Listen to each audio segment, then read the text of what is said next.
हम respiration in plants chapter पढ़ रहे थे और ये उसका लेक्चर नंबर 5 है। ओके, लेक्चर नंबर 4 में हम लोगों ने एरोबिक रेस्पिरेशन को स्टार्ट कर दिया था। तो एरोबिक रेस्पिरेशन का 2 पार्ट हमने कंप्लीट भी कर लिया था। एरोबिक रेस्पिरेशन में एक पार्ट तो हमारा हुआ लिंक रिएक्शन, सबसे पहले तो ग्लाइकोलिसिस है, देन लिंक रिएक्शन एंड फिर क्रेब्स साइकिल, और सबसे लास्ट में जो स्टेप होता है वो है ETS। तो लास्ट लेक्चर में हम लोगों ने लिंक रिएक्शन और क्रेब्स साइकिल को पढ़ा था। लास्ट लेक्चर में ये दोनों टॉपिक कंप्लीट हो गए थे। आज हमें ETS टॉपिक स्टार्ट करना है। ETS टॉपिक से पहले जो लास्ट में हम क्रेब्स साइकिल पढ़ रहे थे उसका कुछ नोट्स बना रहे थे ना। लास्ट में जब हम क्रेब्स साइकिल पढ़ रहे थे तो उसके नोट्स में हमने 10 पॉइंट कुछ लिखे हुए थे। तो 2-3 पॉइंट्स और हैं, उन्हें हम लिख लेते हैं। पहले 11 नंबर का पॉइंट, 10 पॉइंट हम लोगों ने लिखा हुआ है क्रेब्स साइकिल के नोट्स में। अब यहाँ से हम 11th पॉइंट को देखते हैं। ओके, तो आइए इस लेक्चर को स्टार्ट करते हैं। पेन तो मैंने निकाला ही नहीं।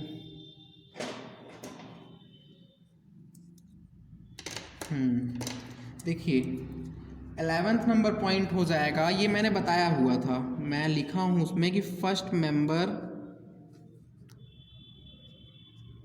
मेंबर ऑफ TCA साइकिल, ये एक पॉइंट हमें लिखवाना हुआ था और इसे मैंने बताया भी है।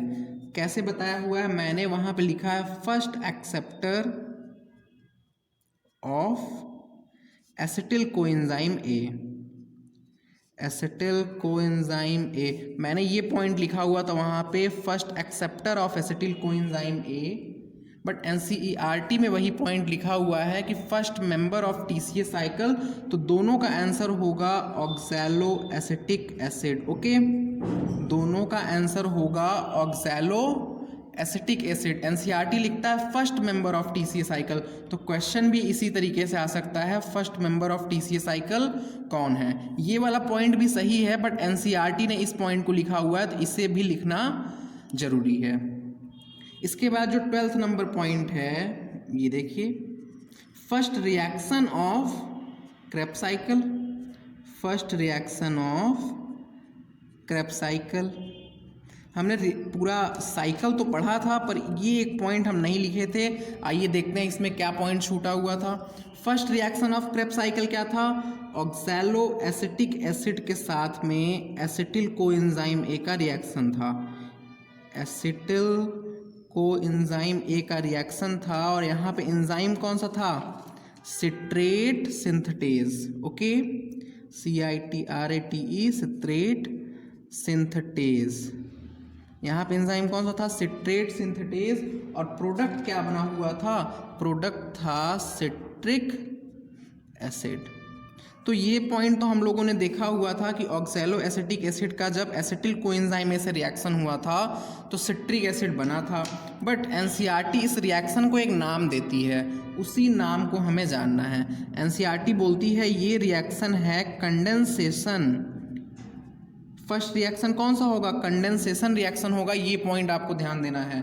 फर्स्ट रिएक्शन है कंडेंसेशन रिएक्शन, और पूरा स्टेटमेंट में NCERT लिखता है condensation of acetyl group, acetyl group, condensation of acetyl group with oxalo acetic acid. NCERT में ये लाइन लिखा हुआ है, तो यहाँ से ध्यान क्या देना है कि जो फर्स्ट रिएक्शन है वो कैसी रिएक्शन है? कंडेंसेशन रिएक्शन है। ये क्वेश्चन में आ सकता है क्रेब्स साइकिल का फर्स्ट रिएक्शन कौन सा होता है? तो आंसर हो जाएगा कंडेंसेशन रिएक्शन होता है। ओके, ये पॉइंट समझ में आ रहा है? तो पूरा रिएक्शन में देखिए लिखा क्या है NCERT ने, condensation of acetyl group with oxalo acetic acid. Means ये जो एसिटिल कोएंजाइम है इसमें से इसका acetyl part oxalo acetic acid के साथ में जुड़ जाता है और बाकी का जो कोएंजाइम A पार्ट है वो रिएक्शन से बाहर आ जाता है। ये आप वहीं पे नोट कर लीजिए कि रिएक्शन से कोएंजाइम A साइकिल में, कि रिएक्शन से कोएंजाइम A बाहर आ जाता है। और फर्स्ट रिएक्शन कौन सा है? Condensation of acetyl group with oxalo acetic acid. Okay, ये 2 पॉइंट समझ में आया आपको। और जो 13 नंबर का पॉइंट होगा, ये पॉइंट मैंने बताया है कई बार, बट नोट्स में मैंने नहीं लिखवाया है। मैंने सबस्ट्रेट लेवल फॉस्फोराइलेशन आपको समझाया था। देखिए, जब सक्सिनाइल कोएंजाइम में कल वाला रिएक्शन अगर आप देखिए, सक्सिनाइल कोएंजाइम एक कन्वर्ट हुआ था किसमें, सक्सेनिक एसिड में, सक्सेनिक एसिड। क्रेब्स साइकिल में देखिए ये रिएक्शन लिखा हुआ है। तो यहां एंजाइम कौन सा यूज हुआ था, थायोकाइनेज। यहां पे एंजाइम कौन सा था, थायोकाइनेज। और ये एंजाइम के प्रेजेंस में यहाँ पे एक मॉलिक्यूल जीटीपी का फॉर्मेशन हो रहा था। जीडीपी से क्या बना था, जीटीपी बन गया था, जीडीपी प्लस में इनऑर्गेनिक फॉस्फेट से। और ये जो जीटीपी है कन्वर्ट हो गया था एटीपी में। देखिए एटीपी में कन्वर्ट हो गया था ना।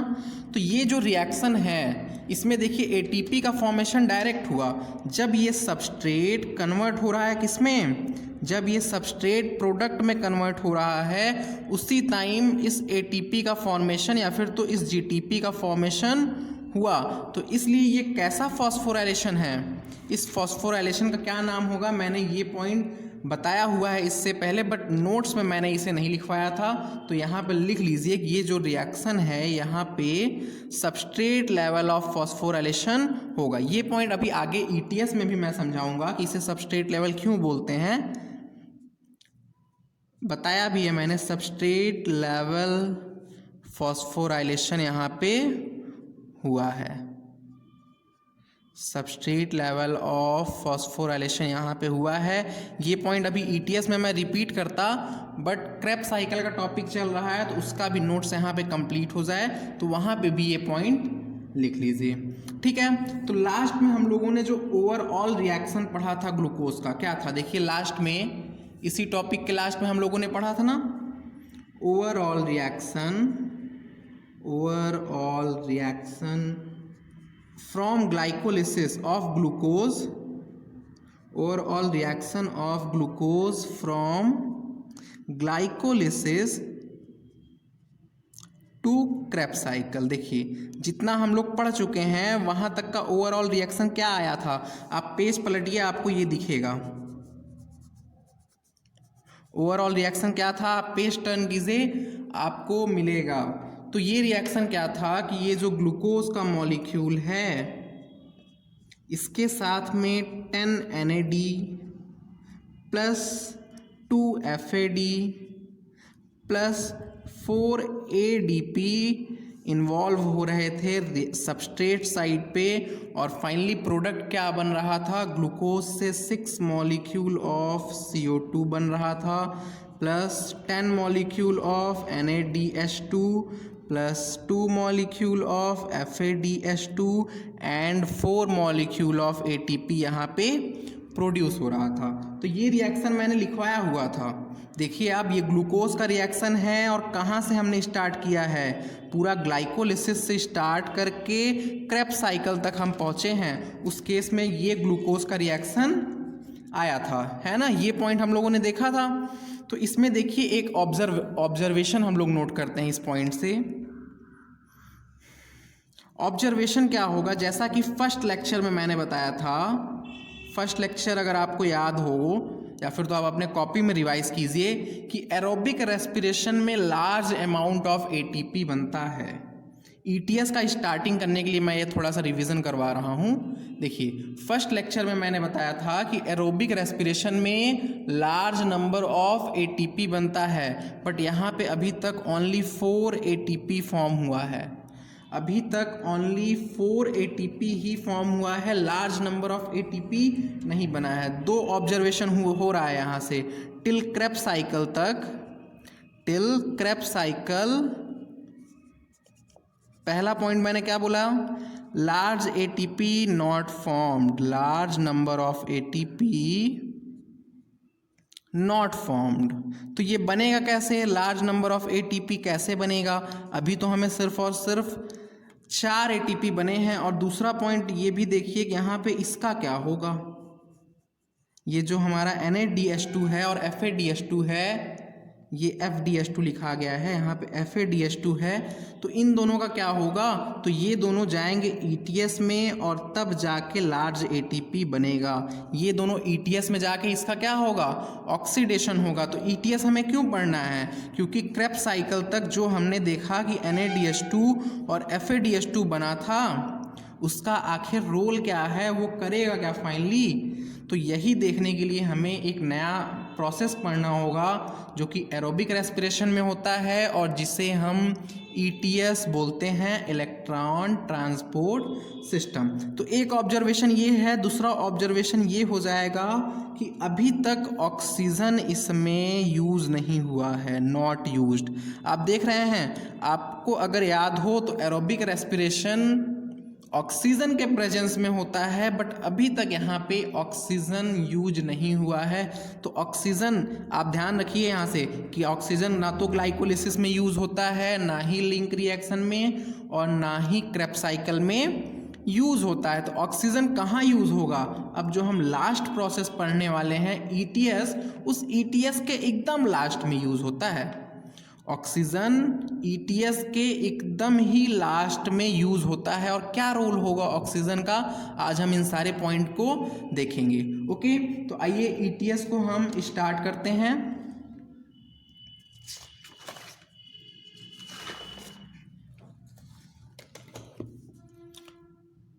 तो आज जो टॉपिक हमें पढ़ना है वो हो जाएगा इलेक्ट्रॉन ट्रांसपोर्ट सिस्टम।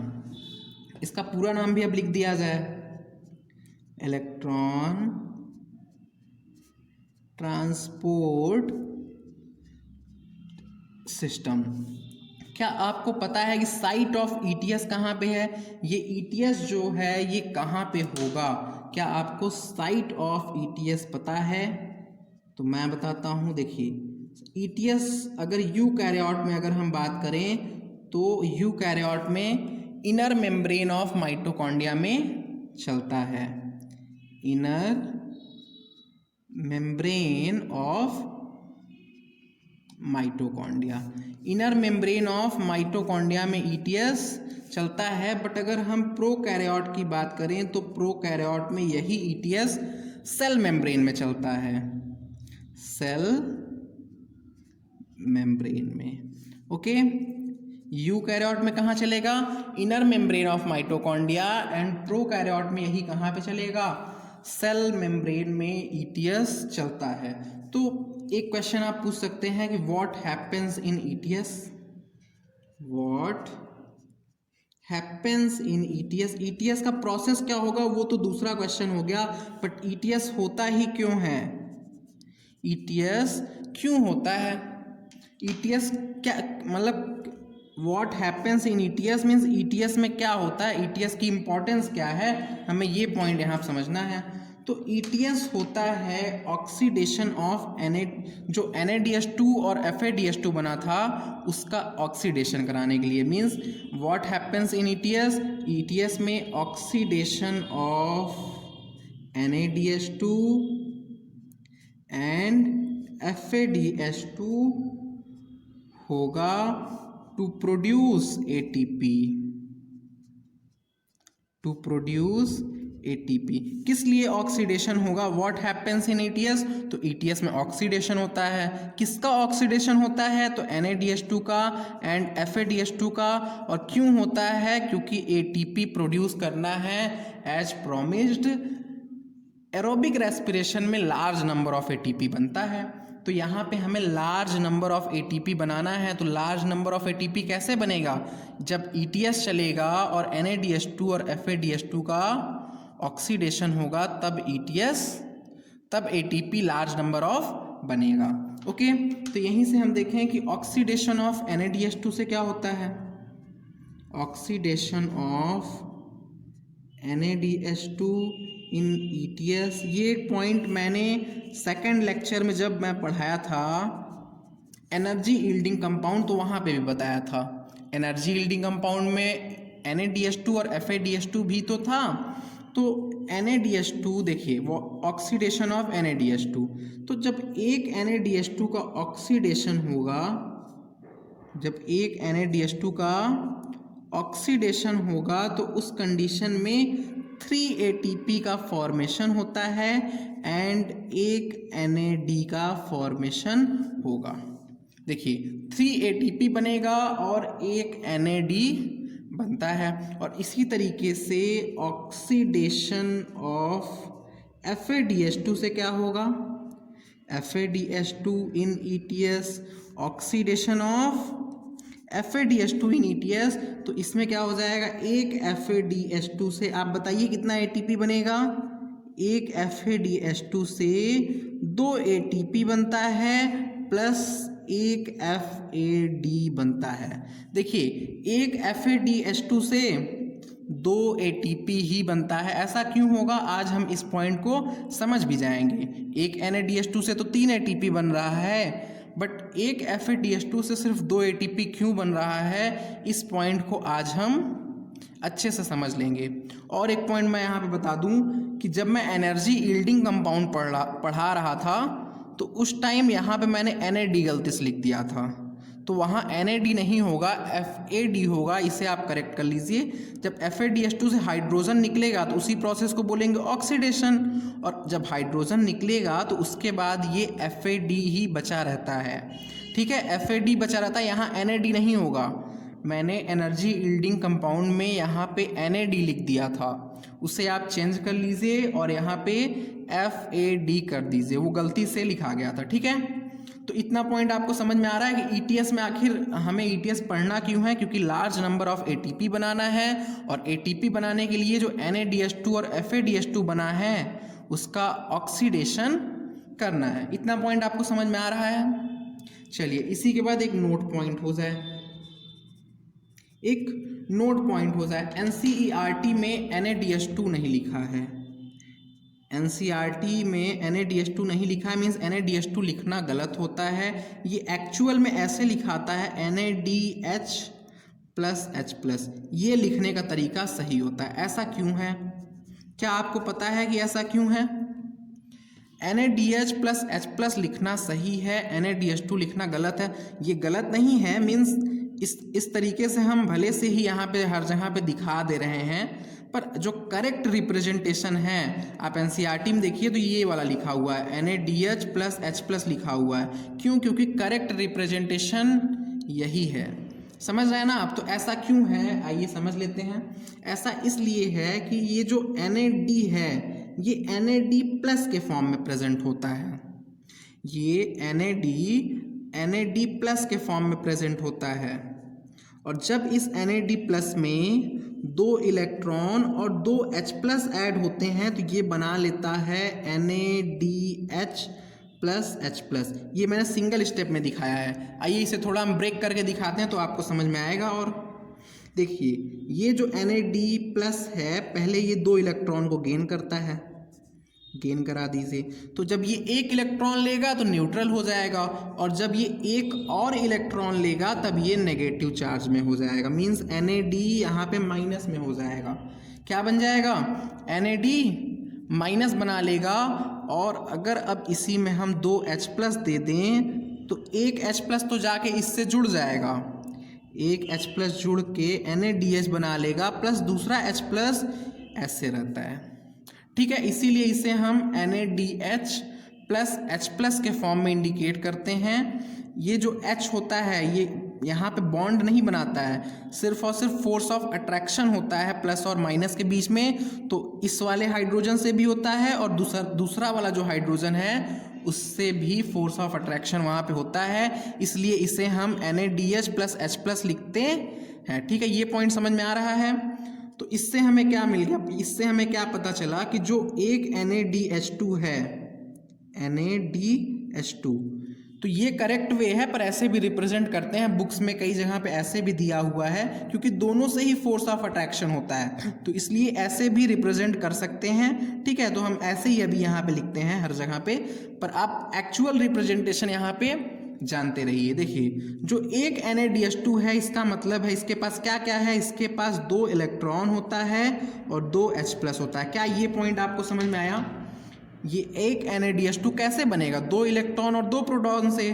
तो इसका मतलब है एक NADH2 के पास 2 इलेक्ट्रॉन होता है और 2 प्रोटॉन होता है। ठीक है, ये नोट पॉइंट पे आप नोट कर लीजिए, आगे यूज होने वाला है इसलिए मैंने यहाँ पे एक्सप्लेन कर दिया। ये जो 2 इलेक्ट्रॉन और 2 प्रोटॉन है ये आगे यूज होने वाला है ETS में, इसलिए मैंने यहाँ पे ये पॉइंट बता दिया है। ठीक है, इसके आगे चलते हैं। देखिए इसके बाद जो 1-2 पॉइंट हम पढ़ेंगे तो वो फोटोसिंथेसिस में हम पढ़ चुके हैं, जैसे फॉस्फोराइलेशन। यहाँ से एक टॉपिक हमें थोड़ा सा जानना है, कौन सा? फॉस्फोराइलेशन। फॉस्फोराइलेशन, अब ये जो फॉस्फोराइलेशन है इसकी डिस्कवरी किसने की थी? तो डिस्कवर्ड बाई आर्नॉन। ये NCERT में नहीं दिया है तो आप छोड़ सकते हैं, याद करने की ज़रूरत नहीं है। अच्छा, दिख नहीं रहा है, अभी क्लियर है। ये जो फॉस्फोराइलेशन टॉपिक है इसमें देखिए फॉस्फोराइलेशन को किसने डिस्कवर किया था? आर्नॉन ने डिस्कवर किया था। और ये फॉस्फोराइलेशन का मतलब क्या होता है आपको पता ही है, फॉर्मेशन ऑफ ATP फ्रॉम, किससे ATP बनता है? ADP एंड इनऑर्गेनिक फॉस्फेट से, है ना। तो इसी प्रोसेस को हम लोग क्या बोलते हैं? फॉस्फोराइलेशन बोलते हैं। मीन्स ये जो हमने स्टेटमेंट लिखा है इसको कैसे रिप्रेजेंट कर सकते हैं? ADP प्लस में इनऑर्गेनिक फॉस्फेट क्या बनाएगा? ATP बनाता है। ये पॉइंट मैंने इससे पहले भी एक्सप्लेन किया हुआ है एनर्जी यील्डिंग कंपाउंड में भी। और इस रिएक्शन को हम बोलते हैं कपलिंग रिएक्शन, कपलिंग रिएक्शन बोलते हैं। और ये रिवर्सिबल भी होता है, ये पॉइंट आपको बताया है मैंने, एनर्जी यील्डिंग कंपाउंड में बताया है कि ये प्रोसेस रिवर्सिबल होता है। मींस उल्टा अगर ये अपोजिट चलेगा, ATP जब बनाएगा ADP और इनऑर्गेनिक फॉस्फेट, तो इस प्रोसेस को अनकपलिंग बोलते हैं।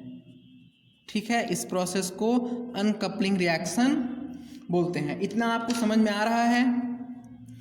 तो इसके बाद देखते हैं कि ये फॉस्फोराइलेशन कितने तरह का होता है। तो फॉस्फोराइलेशन 2 तरह का होता है, जैसा कि हमने क्लोरोप्लास्ट में पढ़ा था, मीन्स फोटोसिंथेसिस चैप्टर में इस पॉइंट को पढ़ा था। पहला हो जाएगा फोटोफॉस्फोराइलेशन और दूसरा हो जाएगा ऑक्सीडेटिव फॉस्फोराइलेशन। एक हो जाता है फोटोफॉस्फोराइलेशन और दूसरा होता है ऑक्सीडेटिव फॉस्फोराइलेशन। फोटोफॉस्फोराइलेशन कहाँ पे होता है? तो ये होगा क्लोरोप्लास्ट में। क्लोरोप्लास्ट में क्यों होता है? क्योंकि यहाँ पे लिखा हुआ है फोटो, और आपको पता है कि फोटोन मीन्स होता है लाइट। मीन्स इसमें सोर्स ऑफ एनर्जी क्या होगा? सोर्स ऑफ एनर्जी होता है लाइट बोलिए, या फिर तो आप इसी को सनलाइट भी लिख सकते हैं। ठीक है, ऑक्सीडेटिव फॉस्फोराइलेशन कहाँ पे होता है? तो ये होता है माइटोकॉन्ड्रिया में होता है। क्यों? क्योंकि इस प्रोसेस में सोर्स ऑफ एनर्जी क्या होता है? ऑक्सीडेशन रिडक्शन होता है। ऑक्सीडेशन रिडक्शन, या फिर तो आप बोल लीजिए रिडॉक्स रिएक्शन, इस प्रोसेस में सोर्स ऑफ एनर्जी होता है।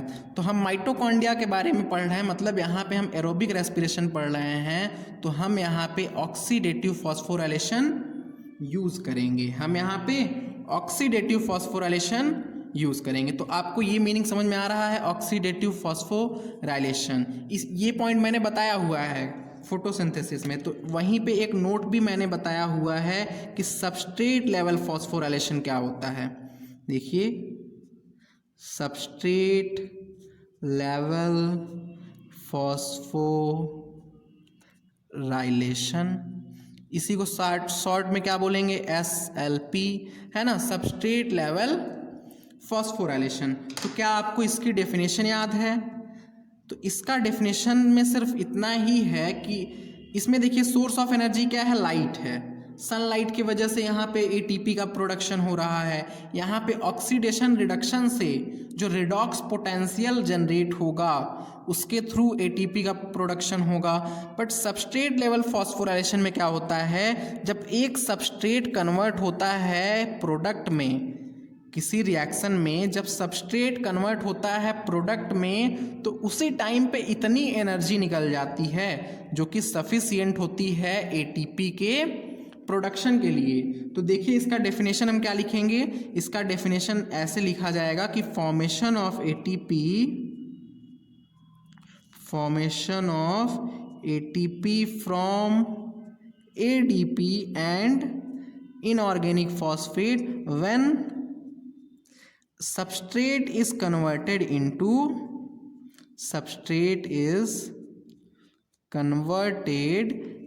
प्रोडक्ट इन प्रोडक्ट या फिर तो इनटू प्रोडक्ट कर लीजिए।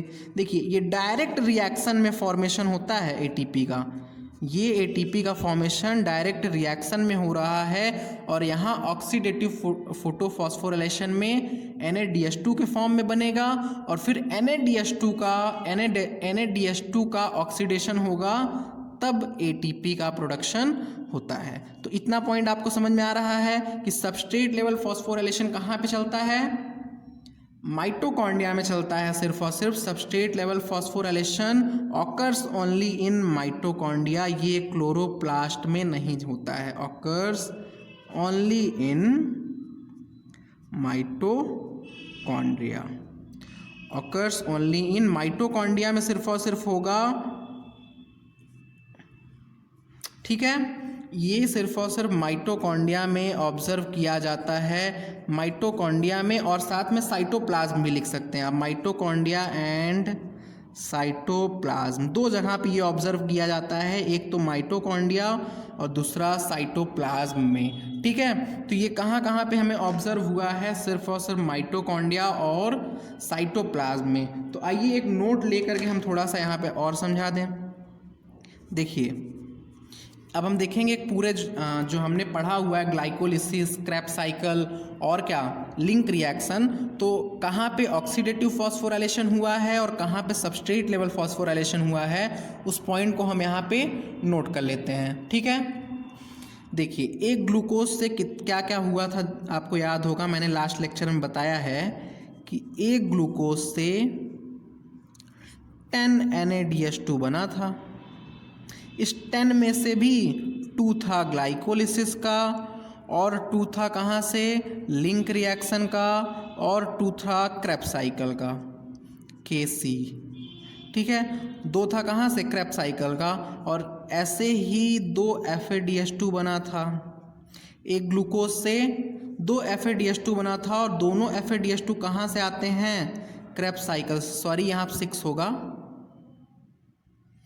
2 आया ग्लाइकोलिसिस तभी तो 10 होगा ना, 2 ग्लाइकोलिसिस, 2 लिंक रिएक्शन और 6 क्रैप साइकिल से, यहाँ हुआ 2 FADH2 और 4 ATP बनता है, 4 ATP बनता है, जिसमें से 2 कहाँ पे होगा, ग्लाइकोलिसिस में बनता है और बाकी का 2 कहाँ बनता है, क्रैप साइकिल में बनता है ना। ये पॉइंट मैंने लास्ट लेक्चर में बताया था, आपको समझ में आ रहा होगा। तो इसमें देखिए ये जो NADH2 बना है और ये जो FADH2 बना है, ये बनता है ऑक्सीडेटिव फॉस्फोराइलेशन से। ऑक्सीडेटिव फॉस्फोराइलेशन हो, ये ऑक्सीडेटिव फॉस्फोराइलेशन से बनता नहीं है, मीन्स इसका क्या होगा, ये अभी फॉस्फोरिलेट नहीं हुआ है, इसका ऑक्सीडेटिव फॉस्फोराइलेशन होगा। इसीलिए आप NCERT में देखिए तो वहाँ पे लिखा हुआ electron transport system and oxidative phosphorylation. क्यों, क्योंकि ये जो NADH2 है और ये जो FADH2 है, जब इससे ATP बनेगा तो उस प्रोसेस को हम बोलेंगे ऑक्सीडेटिव फॉस्फोराइलेशन। इन सब का क्या होगा, इन सब का होगा ऑक्सीडेटिव फॉस्फोराइलेशन, फॉस्फोराइलेशन इन सब का मीन्स NADH2 और FADH2 का ऑक्सीडेटिव फॉस्फोराइलेशन होगा। और ये जो 4 ATP बना है इसका सबस्ट्रेट लेवल फॉस्फोराइलेशन हो चुका है। देखिए ध्यान दीजिए, SLP इसका हो चुका है, सबस्ट्रेट लेवल फॉस्फोराइलेशन हो चुका है। आप मीनिंग समझ पा रहे हैं नहीं, NADH2 से और FADH2 से अभी ATP बनाना है मतलब इसका फॉस्फोराइलेशन अभी करना है, इसका ऑक्सीडेटिव फॉस्फोराइलेशन अभी होगा। बट जो 4 ATP है ये तो ATP बन चुका है ना, तो बना किससे है? सबस्ट्रेट लेवल फॉस्फोराइलेशन से बना है। इतना पॉइंट आपको समझ में आ रहा है? ठीक है, ये पॉइंट हमने क्लोरोप्लास्ट में देखा था और क्लोरोप्लास्ट में मीन्स फोटोसिंथेसिस में देखा था, और फोटोसिंथेसिस में एक पॉइंट और हमने देखा था, केमी ऑस्मोटिक थ्योरी। तो थोड़ा सा उसके बारे में भी यहाँ पे लिखा हुआ है, तो उसे हम लोग लिख लेते हैं। ठीक है, फॉर फॉस्फोराइलेशन, फॉस्फोराइलेशन के लिए कौन सी थ्योरी दी गई है? फॉर फॉस्फोराइलेशन, फॉस्फोराइलेशन के लिए जो थ्योरी दी गई है उस थ्योरी का क्या नाम है? केमी ऑस्मोटिक थ्योरी, केमी ऑस्मोटिक थ्योरी। क्या आपको याद है कि इस थ्योरी को किसने दिया था और इस थ्योरी का की कॉन्सेप्ट क्या है? इस थ्योरी को किसने दिया था? इस थ्योरी को दिए थे पीटर माइकल ने, पीटर माइकल। इस थ्योरी को दिए थे पीटर माइकल ने, और ये थ्योरी क्या पॉइंट एक्सप्लेन करता है? Explains synthesis of ATP from ADP. किस पॉइंट को एक्सप्लेन कर रहा है? Synthesis of ATP from ADP and inorganic phosphate. इस पॉइंट को ये थ्योरी एक्सप्लेन करता है, और ये होता कहाँ कहाँ पे है? एप्लीकेबल किसके लिए है? तो ये एप्लीकेबल होता है, applicable for both chloroplast and mitochondria. ये सारा पॉइंट मैंने वहाँ पे लिखा हुआ है, वहाँ पे भी ये सब पॉइंट लिखा गया है। अगर आपको याद होगा तो आपको समझ में आ रहा होगा। और इसका की कॉन्सेप्ट क्या है? इस थ्योरी का कॉन्सेप्ट क्या है? किस कॉन्सेप्ट पे ये थ्योरी बेस्ड है? तो ये थ्योरी बेस्ड होता है H+ ग्रेडियंट पे, H+ ग्रेडियंट पे ये थ्योरी बेस्ड होता है। क्या आपको ये पॉइंट्स याद है? H+ ग्रेडियंट पे बेस्ड होता है ये थ्योरी। अब देखिए H+ ग्रेडियंट मैं ये भी बताया हूँ वहाँ पे कि क्लोरोप्लास्ट में कहाँ बनेगा और माइटोकॉन्ड्रिया में कहाँ बनेगा। देख लेते हैं, H+ ग्रेडियंट क्लोरोप्लास्ट में कहाँ बनेगा और माइटोकॉन्ड्रिया में कहाँ बनेगा। क्लोरोप्लास्ट में प्रोटॉन ग्रेडियंट बनता है ल्यूमेन ऑफ थैलाक्वाइड में, इन ल्यूमेन ऑफ थैलाक्वाइड में। वहाँ पे थोड़ा एक्सप्लेन करके डिटेल में लिखा हुआ है, यहाँ पे थोड़ा शॉर्ट में ही लिख लेते हैं। इन ल्यूमेन ऑफ थैलाक्वाइड में वहाँ पे बनता है थैलाक्वाइड के या फिर तो ग्राना लैमेली के ल्यूमेन में, ग्राना लैमेली के ल्यूमेन में प्रोटॉन ग्रेडियंट बनता है। और माइटोकॉन्ड्रिया में ये कहाँ बनेगा? In intermembranous space, inter MEMBRANOUS intermembranous space, और इसी को हम लोग क्या बोलते हैं? पेरीमाइटोकॉन्ड्रियल स्पेस, या फिर तो इसे ही हम आउटर चैम्बर भी बोलते हैं। मैट्रिक्स को हम इनर चैम्बर बोलते हैं, और दोनों जो मेम्ब्रेन्स हैं, माइटोकॉन्ड्रिया डुअल मेम्ब्रेनस है, तो दोनों मेम्ब्रेन के बीच में जो स्पेस है उसे इंटर मेम्ब्रेनस स्पेस, या फिर तो पेरी माइटोकॉन्ड्रियल स्पेस, या फिर तो आउटर चैम्बर भी बोलते हैं। तो H+ ग्रेडियंट देखिए कहाँ पे बन रहा है? माइटोकॉन्ड्रिया में ये H+ gradient inter membranes space में बन रहा है। ओके, इतना पॉइंट आपको समझ में आया। तो इसके बाद फाइनली अब हम ETS को पढ़ेंगे। ठीक है, तो आइए ETS को स्टार्ट करते हैं। देखिए ETS को अब यहाँ से हम ETS तो स्टार्ट हो ही चुका है, मीन्स ETS में फॉस्फोराइलेशन होगा। और ETS में मेनली कौन सा फॉस्फोराइलेशन होगा? Oxidative phosphorylation occurs in ETS। तो मैं यहाँ पे लिख देता हूँ ऐसे ही, ETS में कौन सा फॉस्फोराइलेशन होगा? Oxidative phosphorylation,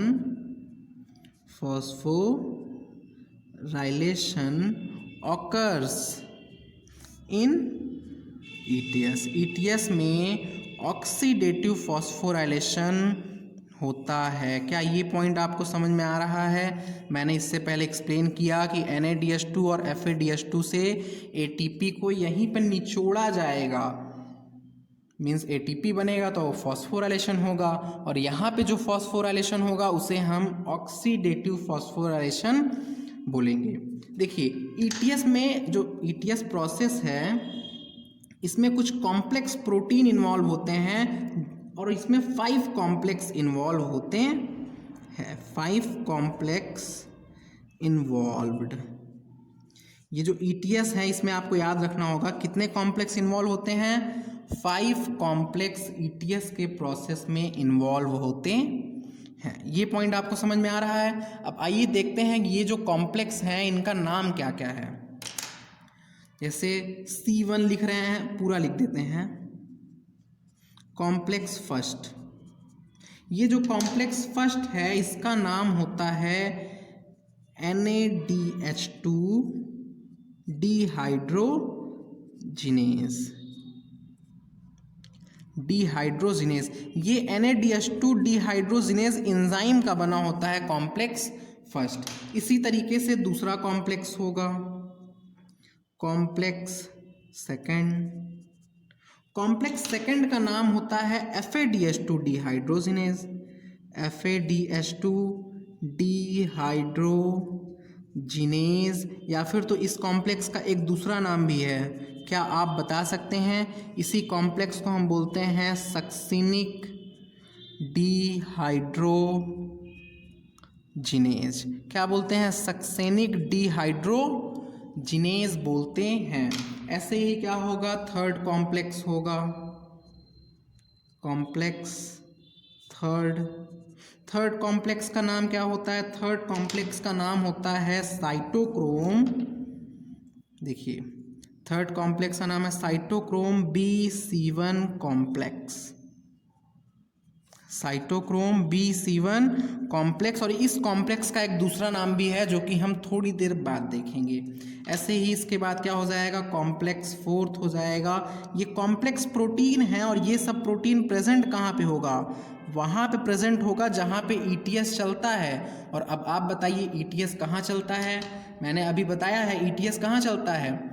ETS inner membrane of mitochondria in eukaryote and cell membrane in prokaryote में चलता है। ये जो कॉम्प्लेक्स 4 है इसका नाम है साइटोक्रोम AA3 कॉम्प्लेक्स। ये आपको नाम याद हो जाएगा, अभी हम दिखाएंगे तो ये नाम ऐसा क्यों रखा गया है अभी सब याद हो जाएगा।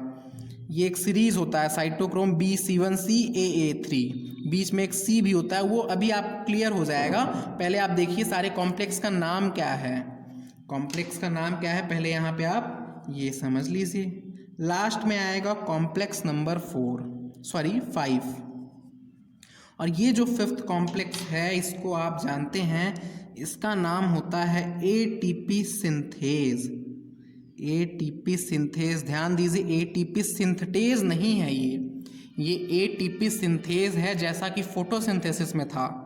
याद है आपको, फोटोसिंथेसिस में ATP सिंथेज एंजाइम था और यहाँ पे भी होगा एक कॉम्प्लेक्स के फॉर्म में। आइए हम देखते हैं कि ये जो कॉम्प्लेक्स है ये इनर मेम्ब्रेन में कैसे अरेंज होते हैं, इनर मेम्ब्रेन में कैसे अरेंज होते हैं। ठीक है, तो नेक्स्ट पेज में देखते हैं।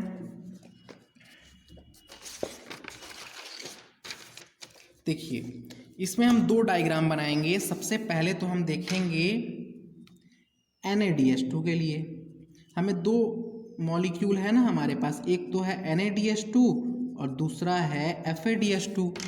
तो हम एक बार NADH2 के लिए पढ़ लेते हैं कि क्या होगा साइकिल, और एक बार हम FADH2 के लिए पढ़ेंगे। ठीक है, देखिए NADH2 के लिए पहले हम देखते हैं। तो ये क्या होगा, हमारा माइटोकॉन्ड्रिया का आउटर मेम्ब्रेन, और उसके अंदर पे हमने बना दिया माइटोकॉन्ड्रिया का ये इनर मेम्ब्रेन। क्या आप इतना पॉइंट समझ पा रहे हैं? ये हुआ माइटोकॉन्ड्रिया का आउटर मेम्ब्रेन और ये वाला हुआ माइटोकॉन्ड्रिया का इनर मेम्ब्रेन। मीन्स ये जो स्पेस है ये क्या है, पेरी माइटोकॉन्ड्रियल स्पेस है। ये कैसा स्पेस होगा, पेरी माइटोकॉन्ड्रियल स्पेस होगा। और ये माइटोकॉन्ड्रिया को मैंने पूरा कर दिया। क्या आप माइटोकॉन्ड्रिया देख पा रहे हैं? ये देखिए, ये मैंने माइटोकॉन्ड्रिया का पूरा स्ट्रक्चर बना दिया। आइए यहाँ पे देखते हैं, कॉम्प्लेक्स फर्स्ट होगा यहाँ पे, जिसका नाम क्या था, NADH2 डिहाइड्रोजिनेज, मैं सिर्फ और सिर्फ यहाँ पे NADH2 डी लिख दे रहा हूँ, मीन्स NADH2 डिहाइड्रोजिनेज यहाँ पे कॉम्प्लेक्स होगा। ये सब कॉम्प्लेक्स इनर मेम्ब्रेन के विद इन प्रेजेंट होते हैं, मीन्स इनर मेम्ब्रेन पे ही लगे होते हैं, ठीक है। ये सारे कॉम्प्लेक्स इनर मेम्ब्रेन पे ही लगे होंगे।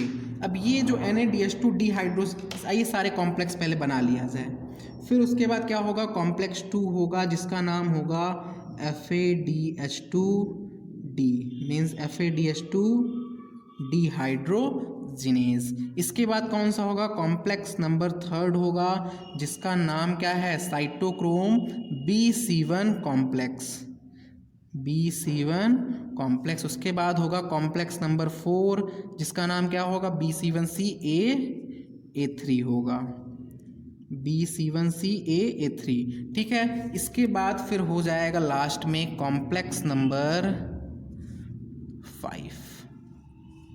कॉम्प्लेक्स नंबर 5 को अभी हम बनाते हैं।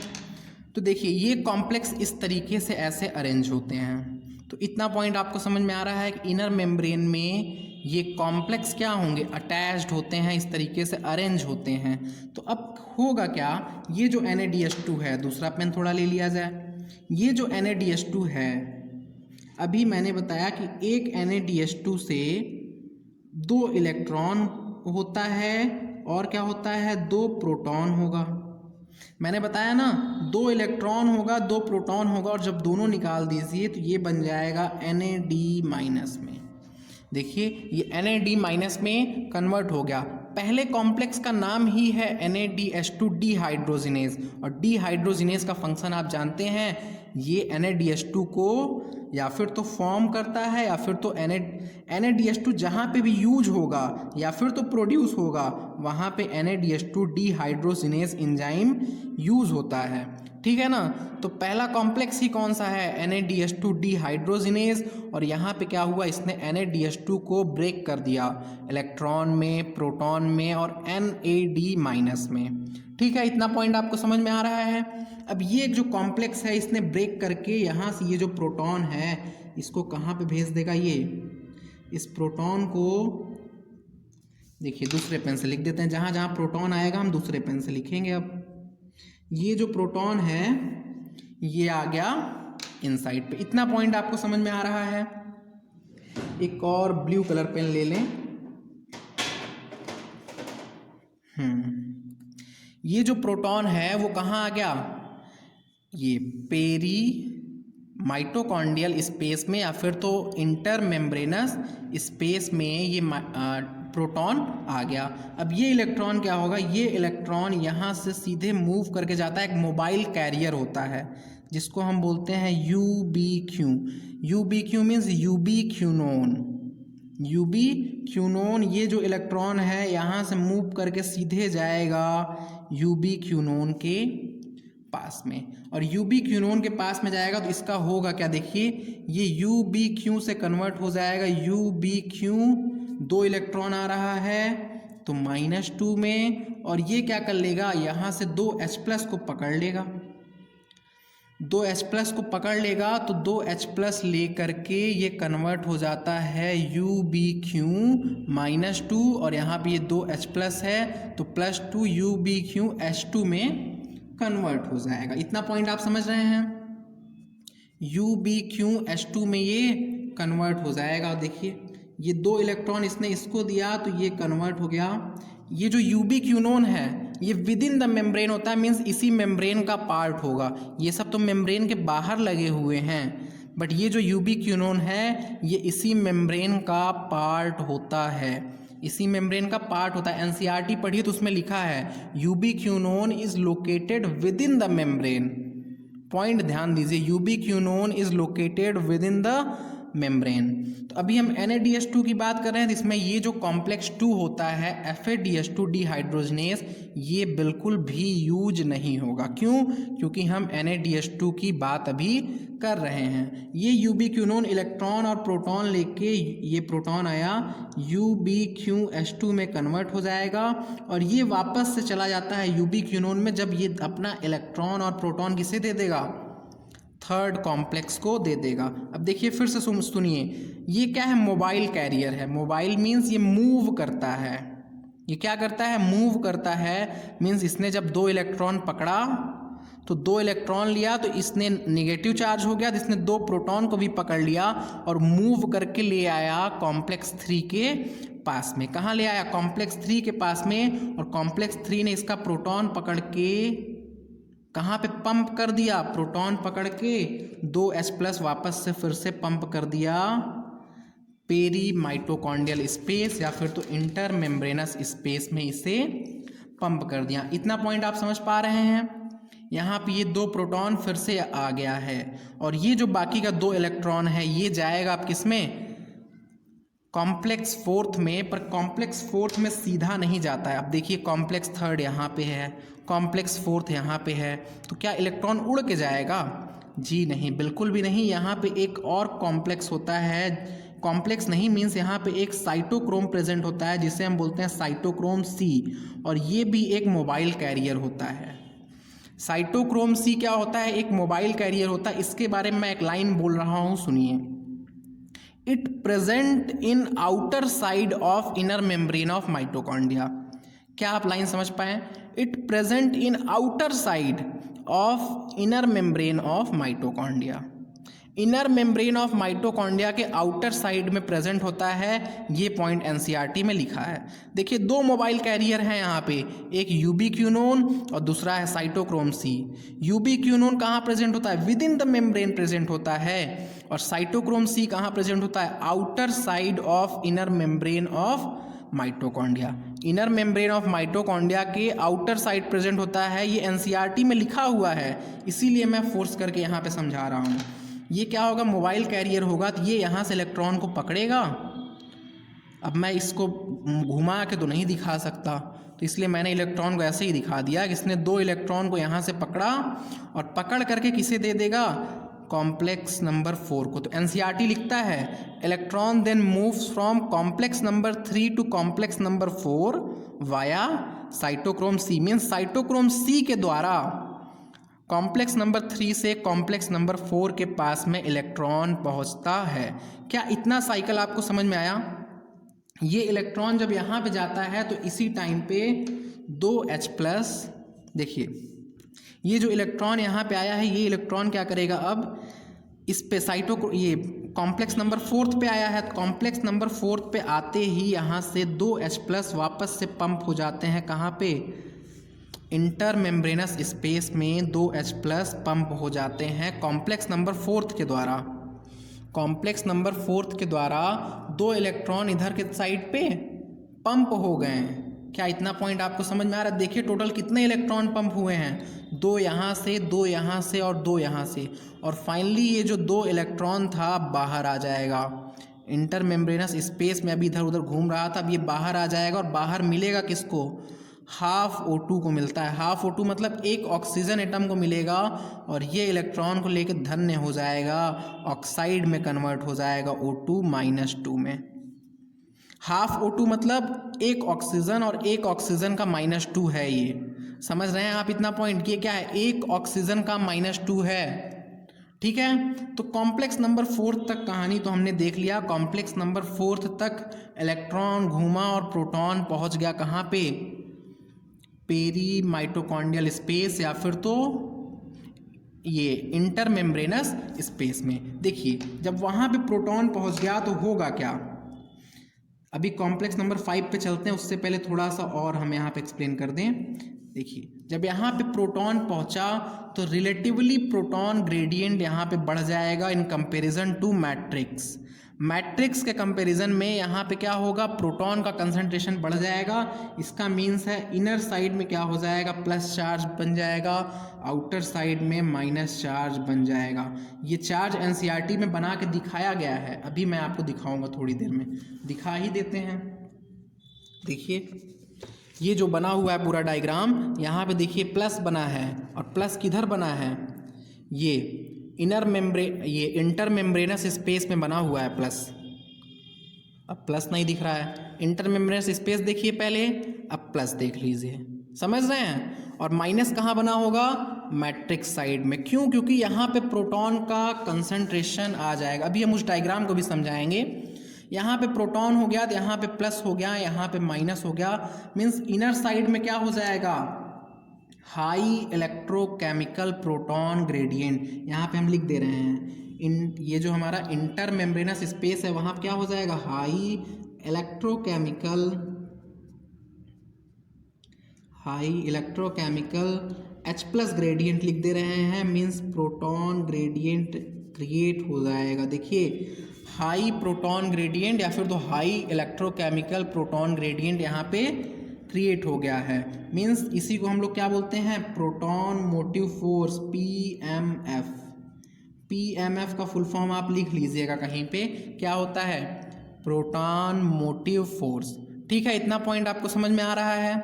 मीन्स हमने प्रोटॉन का ग्रेडियंट क्रिएट कर लिया है। अब प्रोटॉन का ग्रेडियंट क्रिएट होने के बाद कॉम्प्लेक्स नंबर 5 यहाँ पे यूज़ होगा। आइए देखते हैं अब हम कॉम्प्लेक्स नंबर 5 आखिर होता क्या है। देखिए ये जो कॉम्प्लेक्स नंबर 5 है इसको ये येलो पेन से बना देते हैं। देखिए कॉम्प्लेक्स नंबर 5 का जो कुछ पार्ट होता है, येलो से तो दिख ही नहीं रहा है, ब्राउन, इसका जो कुछ पार्ट होता है वो ये इन एक प्रोटीनिशियस अटैचमेंट होता है पहले, और बाकी का जो कुछ पार्ट होता है वो इस तरीके से बाहर की तरफ लगा होता है। ये जो मेम्ब्रेन में प्रेजेंट है इसी को हम लोग बोलते हैं F0। अभी इसका हम अलग से डायग्राम बनाएंगे। ये ऑक्सीसोम है। अभी माइटोकॉन्ड्रिया का जब हमने पढ़ा था तो क्रिस्टी में ऑक्सीसोम लगे थे ना, तो वही ऑक्सीसोम है ये क्रिस्टी के ऑक्सीसोम्स हैं, जिसमें कि एक F0 था या फिर तो F0 था और दूसरा क्या था, F1 था। और इसको हम लोग कॉम्प्लेक्स नंबर 5 बोलते हैं। इसको हम लोग कॉम्प्लेक्स नंबर 5 बोलते हैं। अब देखिए इनर साइड में ये प्रोटॉन ग्रेडियंट क्रिएट हो गया है। अब ये प्रोटॉन क्या करेगा, एक एक प्रोटॉन मतलब एक एक पेयर में ये प्रोटॉन यहाँ से मूव करेगा ऐसे, और कहाँ आएगा, ये बाहर में आएगा। एक पेयर आया हुआ है मीन्स 2H+ बाहर आ गया। देखिए एक पेयर मीन्स 2H+ बाहर आ गया। ये 2H+ और यहाँ पे एक ऑक्सीजन एटम मिल करके एक मेटाबॉलिक प्रोडक्ट वाटर बना देंगे। ये समझ में आ रहा है आपको, वाटर यहाँ पे बन जाएगा। और जब ये 2H+ आएगा तो उस टाइम यहाँ पे ATP का सिंथेसिस हो जाता है। कौन से एंजाइम के प्रेजेंस में, ATP सिंथेज एंजाइम के प्रेजेंस में यहाँ पे ATP बन जाएगा। किसके साथ में, ADP प्लस इनऑर्गेनिक फॉस्फेट, दोनों आपस में बॉन्ड बना करके एक ATP मॉलिक्यूल बना देंगे। और यहाँ पे जो एंजाइम होगा वो होगा ATP synthase enzyme, ATP synthase होगा। इसे आप अच्छे से थोड़ा बड़े में अगर आप बनाएंगे तो आ जाएगा अच्छे से। ये कॉम्प्लेक्स नंबर 5 होगा। इसमें ATP सिंथेज एंजाइम कहाँ प्रेजेंट है, F1 के पार्ट में प्रेजेंट है। ध्यान दीजिएगा, ATP सिंथेज एंजाइम F1 के पार्ट में प्रेजेंट है। F1 में प्रेजेंट है, F0 में नहीं। अभी हम इसका पूरा डायग्राम एक अलग से बनाएंगे ऑक्सीसोम का, तो वहाँ पे आपको ये अच्छे से क्लियर हो जाएगा। ठीक है, देखिए ये जो UBQ है इसका हमने यहाँ पे ये जो प्रोसेस बताया ये ध्यान में रखिएगा। अब UBQ का नाम क्या होता है हम लिख दें यहाँ पे। यहाँ साइटो मीन्स तो साइटोक्रोम है, ये आप समझ रहे हैं ना। अभी पूरा हम नोट्स जब लिखेंगे लास्ट में तब सारा लिख देंगे, बट यहाँ पे हम UBQ का नाम बता दें। ये होता है UBQnone, QUINONE। और ये UBQnone जब हाइड्रोजन और इलेक्ट्रॉन पा जाता है, 2 इलेक्ट्रॉन और 2H+, तो इसका क्या हो जाता है, रिडक्शन हो जाता है किसमें, UBQH2 में। इसमें रिडक्शन हो जाता है और इस टाइम इसको बोलते हैं हम यूबीक्यूनॉल बोलते हैं। जैसे वहाँ पे क्या था, प्लास्टोक्यूनोन था, फोटोसिंथेसिस में प्लास्टोक्यूनोन था, और वो किस में रिड्यूस हो रहा था, प्लास्टोक्यूनोन में। वहाँ पे आप देखिए तो वहाँ पे भी है, और दोनों कॉन्सेप्ट को मिक्स नहीं कीजिएगा। ठीक है, यहाँ पे यूबीक्यूनोन होगा, ये क्या हो गया, रिड्यूस्ड हो गया, ये हो गया रिड्यूस होके क्या बना लिया, यूबीक्यूनॉल बना लिया। ठीक है, इतना आपको समझ में आ रहा है। तो पहला केस जो कि NaDH2 का था वो मैंने समझा दिया। अगर कोई प्रॉब्लम हो तो एक बार आप लेक्चर को वापस से देखिए, आपको समझ में आ जाएगा। दूसरे केस की तरफ जाते हैं। दूसरा होगा FADH2 का, FADH2 का। ठीक है, दूसरा पॉइंट हम देखेंगे अब FADH2 का। उसके लिए भी हमें दो मेम्ब्रेन ही बनाना पड़ेगा। ये होगा आउटर मेम्ब्रेन, अब कॉपी को थोड़ा ऊपर हो जाए, और ये होगा इसका इनर मेम्ब्रेन। ठीक है, इतना आपको समझ में आ रहा है कि एक आउटर मेम्ब्रेन होगा, एक इनर मेम्ब्रेन होगा। थोड़ा फास्ट इसे लेके चलते हैं। यहाँ पे ये कॉम्प्लेक्स नंबर 1 मैं लिख रहा हूँ, FADH2 पूरा नाम नहीं लिख रहा हूँ। ये कॉम्प्लेक्स नंबर 2 लिख रहा हूँ। ये क्या होगा, यहाँ कॉम्प्लेक्स नंबर 1 NaDH2 डिहाइड्रोजिनेज, ये होगा FADH2 डिहाइड्रोजिनेज या फिर तो सक्सेनिक डिहाइड्रोजिनेज। फिर उसके बाद में क्या होगा, ये कॉम्प्लेक्स नंबर 3 होगा जिसका नाम होगा BC1 कॉम्प्लेक्स। उसके बाद आएगा कॉम्प्लेक्स नंबर 4। इतना आप समझ रहे हैं। इन दोनों के बीच में यहाँ पे क्या आएगा, साइटोक्रोम C भी आएगा। इन दोनों के बीच में साइटोक्रोम C भी यहाँ पे आएगा एज अ मोबाइल कैरियर। अब की बार क्या होगा, थोड़ा ध्यान दीजिए। अब की बार दूसरा पेन ले लें पहले। अब की बार ये जो FADH2 है इसके पास भी वही होता है, 2 इलेक्ट्रॉन और क्या होगा, 2 प्रोटॉन, और ये कन्वर्ट हो जाएगा FAD प्लस में। FAD प्लस में जैसा NAD में होता था वैसा FAD में भी होगा, बट अब की बार ये प्रोसेस कॉम्प्लेक्स नंबर 2 में होता है। कॉम्प्लेक्स नंबर 2 में होता है, और 2 में होने के साथ में ये क्या होगा, देखिए ये दोनों इलेक्ट्रॉन भी इसके पास आएगा, दोनों प्रोटॉन भी इसके पास आएगा। पर पहले क्या कर रहा था, देखिए प्रोटॉन को ये पंप कर दे रहा था, कहाँ पे, पेरी माइटोकॉन्ड्रियल स्पेस या फिर तो इंटरमेम्ब्रेनस स्पेस में। बट अब की बार ये पंप नहीं करेगा, ये दे देगा किसको, यूबिक्विनोन को। दोनों दे देगा, यूबिक्विनोन को यहाँ से इलेक्ट्रॉन भी दिया और यूबिक्विनोन को यहाँ से प्रोटॉन भी दिया। 2 इलेक्ट्रॉन दिया और 2 प्रोटॉन दिया यूबिक्विनोन को, और यूबिक्विनोन कन्वर्ट हो गया UbQH2। अब की बार यूबिक्विनोन ने बाहर से हाइड्रोजन नहीं लिया, यहाँ से हाइड्रोजन, ये कहाँ, मैट्रिक्स से हाइड्रोजन जा रहा है, पर अब की बार यही हाइड्रोजन यहाँ पे आया और ये वापस से इसमें कन्वर्ट हो जाएगा। कब, जब ये अपना इलेक्ट्रॉन और प्रोटॉन किसे दे देगा, कॉम्प्लेक्स नंबर 3 को दे देगा। जब ये अपना इलेक्ट्रॉन और प्रोटॉन कॉम्प्लेक्स नंबर 3 को दे देगा तो ये क्या करेगा, कॉम्प्लेक्स नंबर 3 इसके प्रोटॉन को पंप कर देगा इंटरमेम्ब्रेनस स्पेस में। समझ रहे हैं आप। अब की बार डायरेक्ट प्रोटॉन इंटरमेम्ब्रेनस स्पेस में नहीं आया है, यूबिक्विनोन के पास गया और यूबिक्विनोन ने कॉम्प्लेक्स नंबर 3 को दिया और 3 ने पकड़ के पंप किया इंटरमेम्ब्रेनस स्पेस में। इतना समझ रहे हैं। अब देखिए आगे क्या होगा, यहाँ से 2 इलेक्ट्रॉन भी आया था, अब उस इलेक्ट्रॉन को ये साइटोक्रोम C कैरी करेगा। साइटोक्रोम C उस इलेक्ट्रॉन को पकड़ेगा और दे देगा किसको, कॉम्प्लेक्स नंबर IV को, और कॉम्प्लेक्स नंबर IV इसी टाइम पे 2H+ अंदर कर देगा। देखिए कॉम्प्लेक्स नंबर IV इसी टाइम पे 2H+ इन साइड में मूव करा देगा, और ये दोनों इलेक्ट्रॉन फिर किसे ये दे देगा, ऑक्सीजन को दे देगा, और ऑक्सीजन इलेक्ट्रॉन पाके धन्य हो जाएगा, ½ O2। देखिए ऑक्सीजन का रोल सबसे लास्ट में है, और ऑक्सीजन का रोल मात्र इतना है कि ये H+ को रिमूव कर रहा है। माइटोकॉन्ड्रियल सिस्टम से ये H+ को रिमूव कर रहा है। ध्यान दीजिए, ऑक्सीजन का रोल क्या है, ये H+ को रिमूव करता है। इतना समझ में आ रहा है आपको। तो ये जो इलेक्ट्रॉन लेने के बाद ये क्या बना लेगा, ½ O2 - 2। इतना समझ में आया। तो देखिए यहाँ पे जो प्रोटॉन बना है ये मात्र 2 प्रोटॉन आया है, 2 पेयर आया हुआ है, यहाँ पे 2 पेयर आया हुआ है।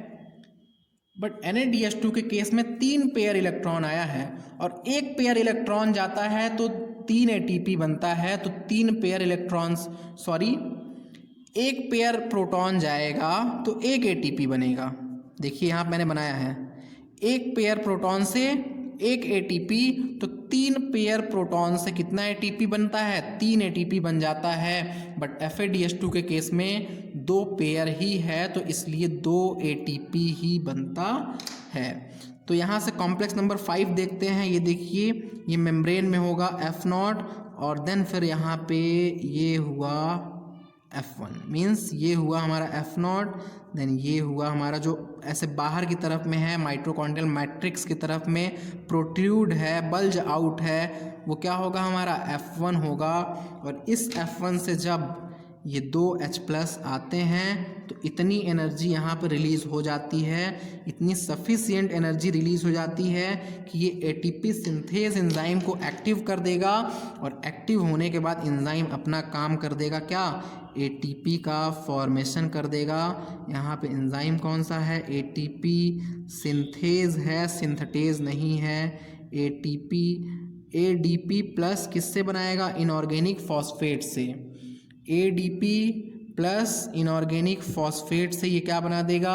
एटीपी बना देगा। और ये कौन सा कॉम्प्लेक्स होगा? कॉम्प्लेक्स नंबर 5 होगा। ये कौन सा कॉम्प्लेक्स है? कॉम्प्लेक्स नंबर 5 है। ये वाला भी कॉम्प्लेक्स नंबर 5 है, यहाँ अंदर भी मैंने लिखा हुआ है, ये कॉम्प्लेक्स नंबर 5 है। और वापस से वही होगा कि ये जो H+ है, ऑक्सीजन है, दोनों मिलकर के H2O बना देगा, एक मॉलिक्यूल H2O का प्रोड्यूस कर देगा। इतना पॉइंट आपको समझ में आ रहा है? FADH2 और NADH2 में थोड़ा सा डिफरेंस समझिए यहाँ पे कंपेयर करके। देखिए, एक बार में तो आएगा नहीं, मैं कॉपी थोड़ा सा ऊपर नीचे करूँगा। ये जो NADH2 है, इसने प्रोटॉन को डायरेक्ट पंप किया, बट FADH2 ने ऐसा नहीं किया। इस केस में NADH2 के केस में कॉम्प्लेक्स 2 का कोई भी रोल नहीं था, कॉम्प्लेक्स 2 का कोई भी रोल नहीं था। और FADH2 के केस में कॉम्प्लेक्स 1 का कोई भी रोल नहीं है। ये 2 पॉइंट आपको समझ में आ रहा है? यहाँ पे कॉम्प्लेक्स 1 का कोई भी रोल नहीं है, ठीक है, इतना पॉइंट। अब ये देखिए, ये जो कॉम्प्लेक्स 1 है अपने इलेक्ट्रॉन को किसे दे रहा है? यूबीक्विनोन को दे रहा है। और कॉम्प्लेक्स 2 भी यूबीक्विनोन को दे रहा है। इसीलिए एनसीईआरटी में एक लाइन लिखी हुई है, मैं आपको एनसीईआरटी ही दिखा देता हूँ। देखिए, ये यहाँ पे during citric acid cycle mitochondrial में, ये कॉम्प्लेक्स 1 से यहाँ पढ़िए, electron are then transferred to ubiquinone located within the inner membrane. Electron complex 1 से, आप पूरा पैराग्राफ पढ़ेंगे तो मैं यहाँ से ही शुरू कर दे रहा हूँ। NADH dehydrogenase and electron are then transferred to ubiquinone. Electron किसके पास जा रहा है? यूबीक्विनोन के पास जा रहा है। कहाँ से? कॉम्प्लेक्स 1 से, located within the inner membrane. Ubiquinone also receives reducing equivalents via FADH2। Reducing equivalent का मतलब क्या होता है मैं बता देता हूँ। देखिए, पहले यहाँ क्या लिखा है? Ubiquinone also receives reducing equivalents via FADH2। Complex 2 से भी यूबीक्विनोन रिसीव कर रहा है, जो कि हमने यहाँ पे देखा। कॉम्प्लेक्स 1 से भी रिसीव कर रहा है और कॉम्प्लेक्स 2 से भी रिसीव कर रहा है। देखिए, रिड्यूसिंग इक्विवेलेंट का मतलब होता है इलेक्ट्रॉन, रिड्यूसिंग इक्विवेलेंट का मतलब होता है इलेक्ट्रॉन और प्रोटॉन दोनों हो सकता है, मीन्स इलेक्ट्रॉन और प्रोटॉन यहाँ पे दोनों होगा, पर इस केस में यहाँ पे इलेक्ट्रॉन होगा। रिड्यूसिंग मतलब अब देखिए, रिडक्शन ऑक्सीडेशन प्रोसेस कब होगा? इलेक्ट्रॉन के मूवमेंट से ही तो होता है। इलेक्ट्रॉन का गेन होगा तो क्या हो जाएगा? इलेक्ट्रॉन का गेन होगा तो रिडक्शन हो जाएगा, और लॉस होगा तो ऑक्सीडेशन हो जाएगा। तो रिड्यूसिंग इक्विवेलेंट का मतलब यहाँ पे क्या है? इलेक्ट्रॉन है। अभी यहाँ पे आप इलेक्ट्रॉन ही समझिए। प्रोटॉन भी होता है कुछ जगह पे, जैसे जब NADH2, प्रोटॉन कब होगा देख लीजिए थोड़ा सा, जब ये NAD- कन्वर्ट होता है NADH2 में, NAD+ होगा यहाँ पे, सॉरी, जब ये NAD+ कन्वर्ट होता है NADH2 में, इस केस में 2 इलेक्ट्रॉन और 2 प्रोटॉन होते हैं। तो ये भी क्या है? 2 रिड्यूसिंग इक्विवेलेंट ही है, इलेक्ट्रॉन भी है और यहाँ पे और प्रोटॉन भी है। तो रिड्यूसिंग इक्विवेलेंट में दोनों ही हो सकते हैं, इलेक्ट्रॉन भी हो सकता है और प्रोटॉन भी हो सकता है। ठीक है, ग्लाइकोलिसिस में भी ये पॉइंट लिखा है और ग्लाइकोलिसिस में इसका मतलब प्रोटॉन है वहाँ पे। ये अगर आपको नहीं समझ में आ रहा है तो आप सिर्फ इतना याद रखिए कि रिड्यूसिंग इक्विवेलेंट का मतलब होता है इलेक्ट्रॉन। ठीक है, रिड्यूसिंग इक्विवेलेंट का क्या मतलब होगा? इलेक्ट्रॉन होगा। तो यूबिक्विनोन रिड्यूसिंग इक्विवेलेंट कहाँ से एक्सेप्ट कर रहा है? एक कॉम्प्लेक्स 1 से और दूसरा कॉम्प्लेक्स 2 से रिसीव कर रहा है और उसके बाद कहाँ जा रहा है? कॉम्प्लेक्स 3 में। उसके बाद का देखिए लगभग सारा प्रोसेस क्या है? सेम है, सिर्फ कॉम्प्लेक्स नंबर 1 और 2 पे ही यहाँ पे डिफरेंस क्रिएट हुआ है। ठीक है, इतना पॉइंट समझ में आ रहा है? तो इसमें भी अब क्या होने वाला है देखिए, जैसे यहाँ पे प्लस चार्ज क्रिएट हुआ था वैसे ही यहाँ पे भी इनर साइड में प्लस प्लस प्लस क्रिएट होगा, आउटर साइड में माइनस माइनस क्रिएट होगा। ये दो अलग अलग साइकिल मैंने सिर्फ समझाने के लिए बनाया है, बट दो साइकिल होते नहीं हैं ऐसे। मतलब अब माइटोकॉन्ड्रिया का मेम्ब्रेन तो एक ही होगा ना, इनर मेम्ब्रेन तो एक माइटोकॉन्ड्रिया में एक ही होगा और उसी मेम्ब्रेन में ये साइकिल भी चलती है, ये साइकिल भी चलती है। मैंने सिर्फ समझाया है दो तरीके से। तो यहाँ पे इनर साइड में क्या हो जाएगा? High electrochemical proton gradient, high electrochemical H plus gradient, इसे आप पूरा लिख लीजिएगा। हाई इलेक्ट्रोकेमिकल प्रोटॉन ग्रेडियंट हो जाएगा, डैट इज एक यहाँ पे फोर्स क्रिएट हो जाएगा जिसे हम बोलेंगे प्रोटॉन मोटिव फोर्स। ठीक है जब ये H plus complex number 5 means ATP synthase से जब ये मूव करेगा तो इस कंडीशन पे इतनी सफिशिएंट एनर्जी प्रोड्यूस हो जाएगी, इतनी सफिशिएंट एनर्जी प्रोड्यूस हो जाएगी कि एक एटीपी का फॉर्मेशन हो जाएगा। इतना पॉइंट आपको अच्छे से समझ में आया? एक बार साइकिल को फिर से देख लीजिए, ये पहला वाला, ये दूसरा वाला। अब पॉज करके नोट कर लीजिए, पहले नोट करेंगे एक बार तो आपको और अच्छे से समझ में आ जाएगा। अभी हम एनसीईआरटी का भी बोला है वो पॉइंट एक्सप्लेन करते हैं, उससे पहले नोट्स बनाना स्टार्ट कर दें। अभी वो एनसीईआरटी वाला पॉइंट एक्सप्लेन होगा, आइए नोट्स बनाते हैं। तो नोट्स में हमें क्या समझ में आया कि सबसे पहला पॉइंट हम यहाँ पर लिख सकते हैं कि 5 कॉम्प्लेक्स इन्वॉल्व हुए हैं, 5 कॉम्प्लेक्स इन्वॉल्व्ड इन ETS, इलेक्ट्रॉन ट्रांसपोर्ट सिस्टम में 5 कॉम्प्लेक्स इन्वॉल्व हुए हैं और मैंने बताया था पांचों का नाम, एक्सप्लेन्ड अर्लियर, यहाँ पर लिख दूँ एक्सप्लेन्ड अर्लियर, पर मैंने 2 कॉम्प्लेक्स का नाम वहाँ पे नहीं बताया था, मीन्स छोड़ा हुआ था, वो बता देते हैं। ये 5 कॉम्प्लेक्स इन्वॉल्व होते हैं, इतना प्रोसेस आपको समझ में आया? देखिए यहाँ पे क्या है, BC1 है और ये क्या है, AA3 है। साइटोक्रोम C इलेक्ट्रॉन कहाँ से ले रहा है? BC1 से ले रहा है। तो साइटोक्रोम C ने इलेक्ट्रॉन लिया, मतलब साइटोक्रोम C का क्या हुआ? रिडक्शन हुआ। क्या समझ पा रहे हैं आप? साइटोक्रोम C का रिडक्शन किसने किया? कॉम्प्लेक्स नंबर 3 ने किया, इसलिए ये कॉम्प्लेक्स नंबर 3 का नाम होता है साइटोक्रोम C रिडक्टेज। समझ रहे हैं आप? फिर से सुनिए, साइटोक्रोम C के पास इलेक्ट्रॉन कहाँ से आया? कॉम्प्लेक्स नंबर 3 से आया। जब इलेक्ट्रॉन इसके पास आया तो साइटोक्रोम C का क्या हो गया? रिडक्शन हो गया। रिडक्शन किसने किया? थर्ड ने किया, तो इसलिए कॉम्प्लेक्स नंबर 3 को हम बोलेंगे cytochrome C reductase. Cytochrome C को ये क्या कर रहा है? रिडक्शन कर रहा है, इसलिए थर्ड कॉम्प्लेक्स को साइटोक्रोम C रिडक्टेज बोलते हैं। और ऐसे ही देखिए, साइटोक्रोम C से इलेक्ट्रॉन किसने ले लिया? फोर्थ कॉम्प्लेक्स ने, मतलब साइटोक्रोम C का ऑक्सीडेशन करवा दिया फोर्थ कॉम्प्लेक्स ने, मीन्स फोर्थ कॉम्प्लेक्स को बोलते हैं साइटोक्रोम C ऑक्सीडेज। थर्ड को बोलेंगे साइटोक्रोम C रिडक्टेज और फोर्थ को बोलेंगे साइटोक्रोम C ऑक्सीडेज। तो ये दोनों नाम हम नोट कर लेते हैं और आपको याद भी होना चाहिए, और याद नहीं है तो आप निकाल भी सकते हैं। देखिए थर्ड कॉम्प्लेक्स ने क्या किया था?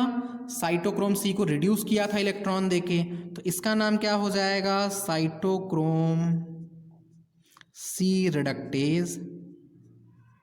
एनसीईआरटी ने यही नाम यूज किया हुआ है, साइटोक्रोम C रिडक्टेज, ये वाला एनसीईआरटी ने यूज किया है cytochrome C oxidase.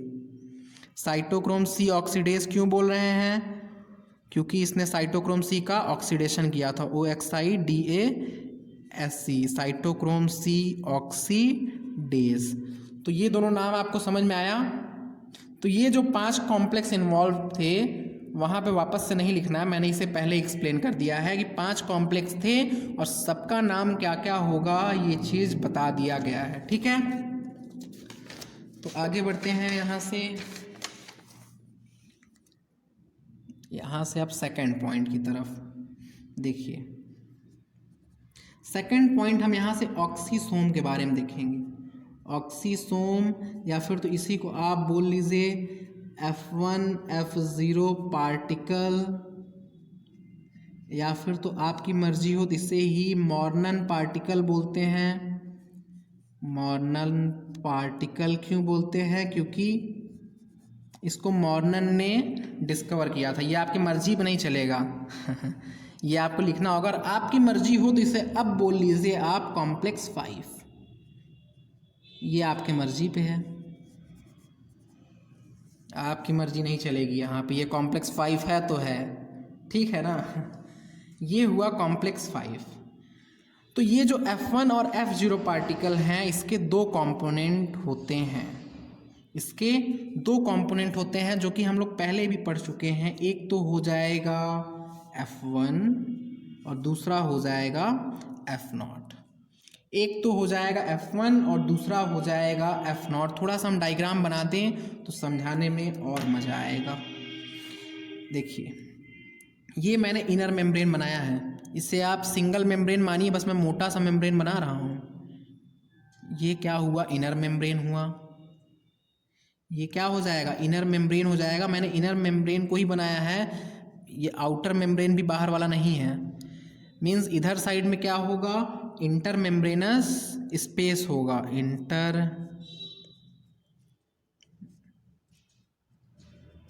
Membranes space. ये क्या हो जाएगा? Inner membrane, inner membrane. और इधर साइड में क्या हो जाएगा? मैट्रिक्स। ओके, ये हम ऑक्सीसोम का डायग्राम बना रहे हैं।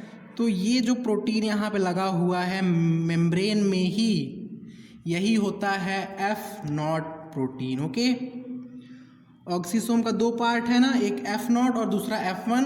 तो F0 मेम्ब्रेन में ही एम्बेडेड होता है और जो F1 होगा वो इस तरीके से मेम्ब्रेन के बाहर और मैट्रिक्स के साइड में होता है। देखिए, ये मेम्ब्रेन से बाहर और ऐसे मैट्रिक्स के साइड में लगा होगा। ये पॉइंट आपको समझ में आ रहा है?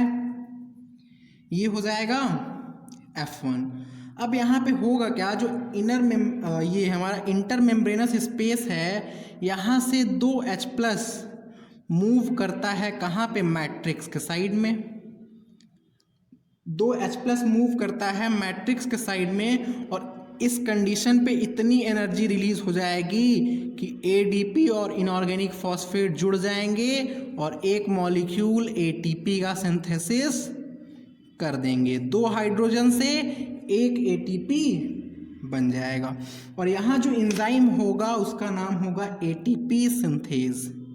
ओके, ATP सिंथेज, इसे एटीपेज भी कहते हैं। ATP सिंथेज, या फिर तो कुछ बुक में इसे एटीपेज भी दिया है, तो एटीपेज भी बोलते हैं। ठीक है ना, ATP सिंथेज और एटीपेज। और एक पॉइंट देखिए, ये जो H+ यहाँ पे आया हुआ है, ये H+ आने के प्रोसेस किस प्रोसेस से होता है? डिफ्यूज़न तो है, बट ये सिंपल डिफ्यूज़न नहीं होता है। ये FACILLATED फैसिलिटेटेड, गलत हो गया, FACILLITATED फैसिलिटेटेड डिफ्यूज़न होता है। ये कैसा डिफ्यूज़न होता है? सिंपल डिफ्यूज़न नहीं होता है, फैसिलिटेटेड डिफ्यूज़न होता है। क्या आपको फैसिलिटेटेड डिफ्यूज़न का डेफिनेशन याद है? इसका डेफिनेशन हो जाएगा कि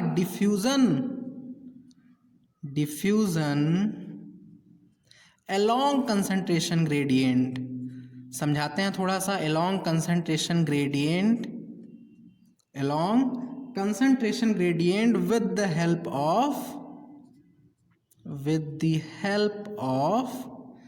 carrier protein। देखिए along concentration gradient का मतलब आप क्या समझते हैं? मीन्स हाई कंसंट्रेशन से लो कंसंट्रेशन की तरफ मूव करेगा और हाई कंसंट्रेशन से लो कंसंट्रेशन की तरफ मूव करेगा और with the help of carrier protein के हेल्प से ये मूवमेंट होगी, कैरियर प्रोटीन के हेल्प से ये मूवमेंट होगी। इसलिए हम इस टाइप ऑफ डिफ्यूजन को क्या बोलते हैं? फैसिलिटेटेड डिफ्यूजन बोलते हैं। इतना पॉइंट आपको समझ में आ रहा है? यही था हमारा क्या कॉम्प्लेक्स 5 जिसे मैंने वहाँ पे बनाया हुआ था। वहाँ पे अच्छे से एक्सप्लेन नहीं हो पाया तो अलग से लिख के मैंने एक्सप्लेन कर दिया। ये क्या है? F1 F0 पार्टिकल या फिर तो ऑक्सीसोम है, ठीक है ना। इसमें ये जो प्रोट्रूड पार्ट है, प्रोट्रूड या फिर तो जो बल्ज आउट पार्ट है, इसमें ये वाला पार्ट होता है हेड का और ये जो है इसको बोलते हैं टेल। F1 में देखिए दो पार्ट हो गया, एक हो गया टेल पीस और दूसरा हो गया हेड पीस। F1 में ये क्या हो गया? Head piece. और F1 के हेड पीस में ही ATP सिंथेज एंजाइम प्रेजेंट होता है। F1 के हेड पीस में ही ATP सिंथेज एंजाइम प्रेजेंट होता है। मीन्स F1 आपको कहाँ दिख रहा है? ये है पेरिफेरल। F1 कैसा है? पेरिफेरल मेम्ब्रेन प्रोटीन है, पेरिफेरल मेम्ब्रेन प्रोटीन। देखिए पेरिफेरल है, क्यों? क्योंकि विद इन द मेम्ब्रेन नहीं है, मेम्ब्रेन से बाहर की तरफ है और मैट्रिक्स के पास में है। और जो ये F0 होता है ये हुआ इंटीग्रल मेम्ब्रेन प्रोटीन। ऐसा नाम क्यों दिया है आप समझ रहे हैं? इंटीग्रल क्यों बोल रहे हैं? क्योंकि मेम्ब्रेन में ये एम्बेडेड हुआ है, मेम्ब्रेन में ये एम्बेडेड है। और ये कहाँ पे है? माइटोकॉन्ड्रियल मैट्रिक्स के साइड में है। यहाँ पे आप लिख सकते हैं ऐसे कि embedded in EMBEDED embedded in inner membrane, embedded in inner membrane. और इसमें क्या लिखेंगे आप? प्रोट्रूड टुवर्ड्स TRUDE, प्रोट्रूड और bulge out BULDGE, bulge out towards matrix. ये कहाँ? मैट्रिक्स के तरफ में ऐसे बाहर की तरफ निकला होगा। ओके, इतना पॉइंट आपको समझ में आ रहा है?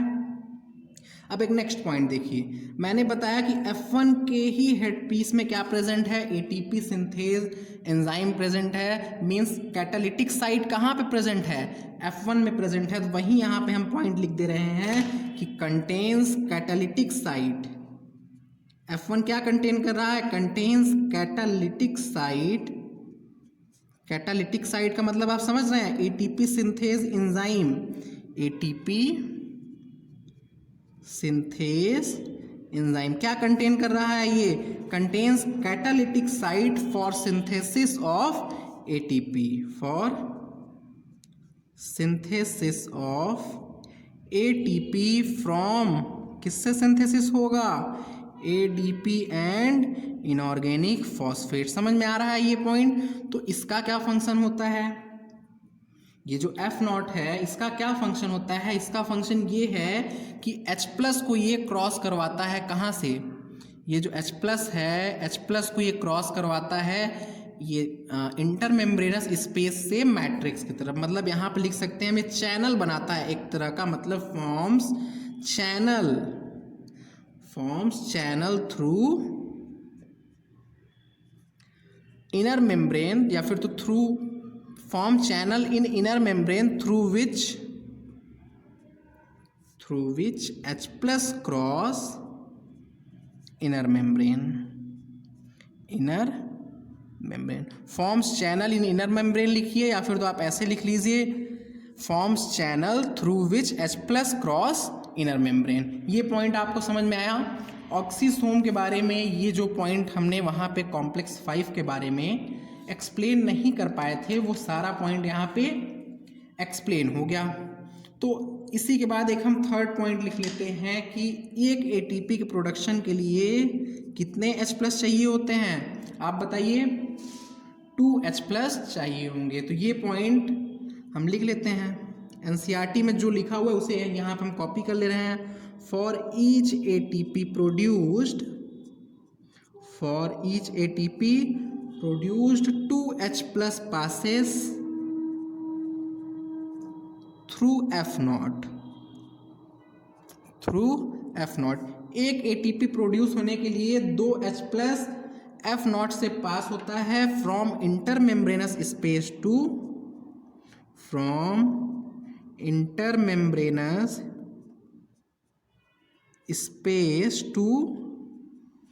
मैट्रिक्स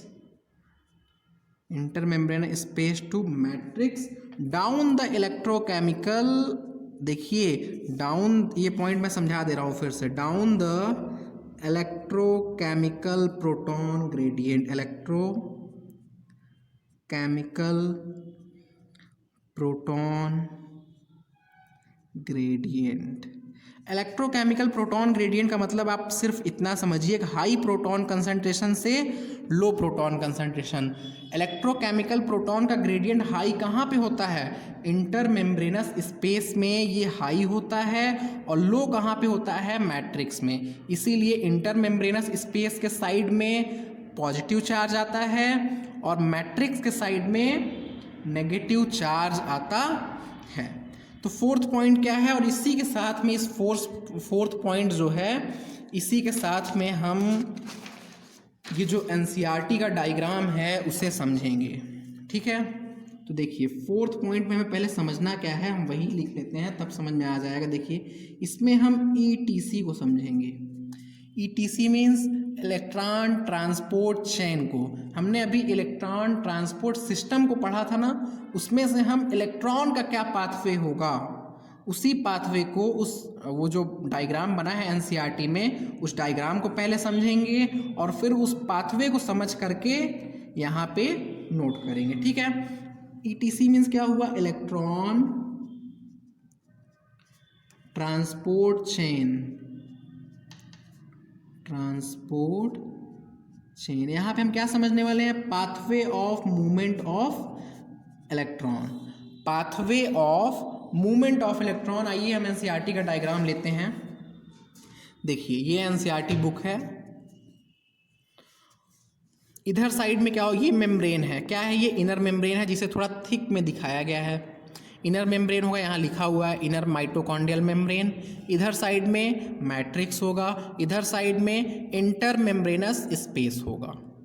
देखिए ये हुआ कॉम्प्लेक्स फर्स्ट, फिर यहाँ पे इन्होंने कॉम्प्लेक्स 3 दिखाया है और फिर कॉम्प्लेक्स 2 दिखाया है।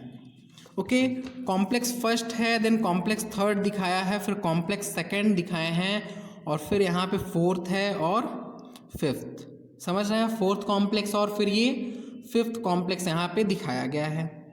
देखिए ये जो फर्स्ट कॉम्प्लेक्स है, यहाँ से ये NaDH2 अपना H+ दे रहा है और वो H+ यहाँ पे एंटर कर रहा है।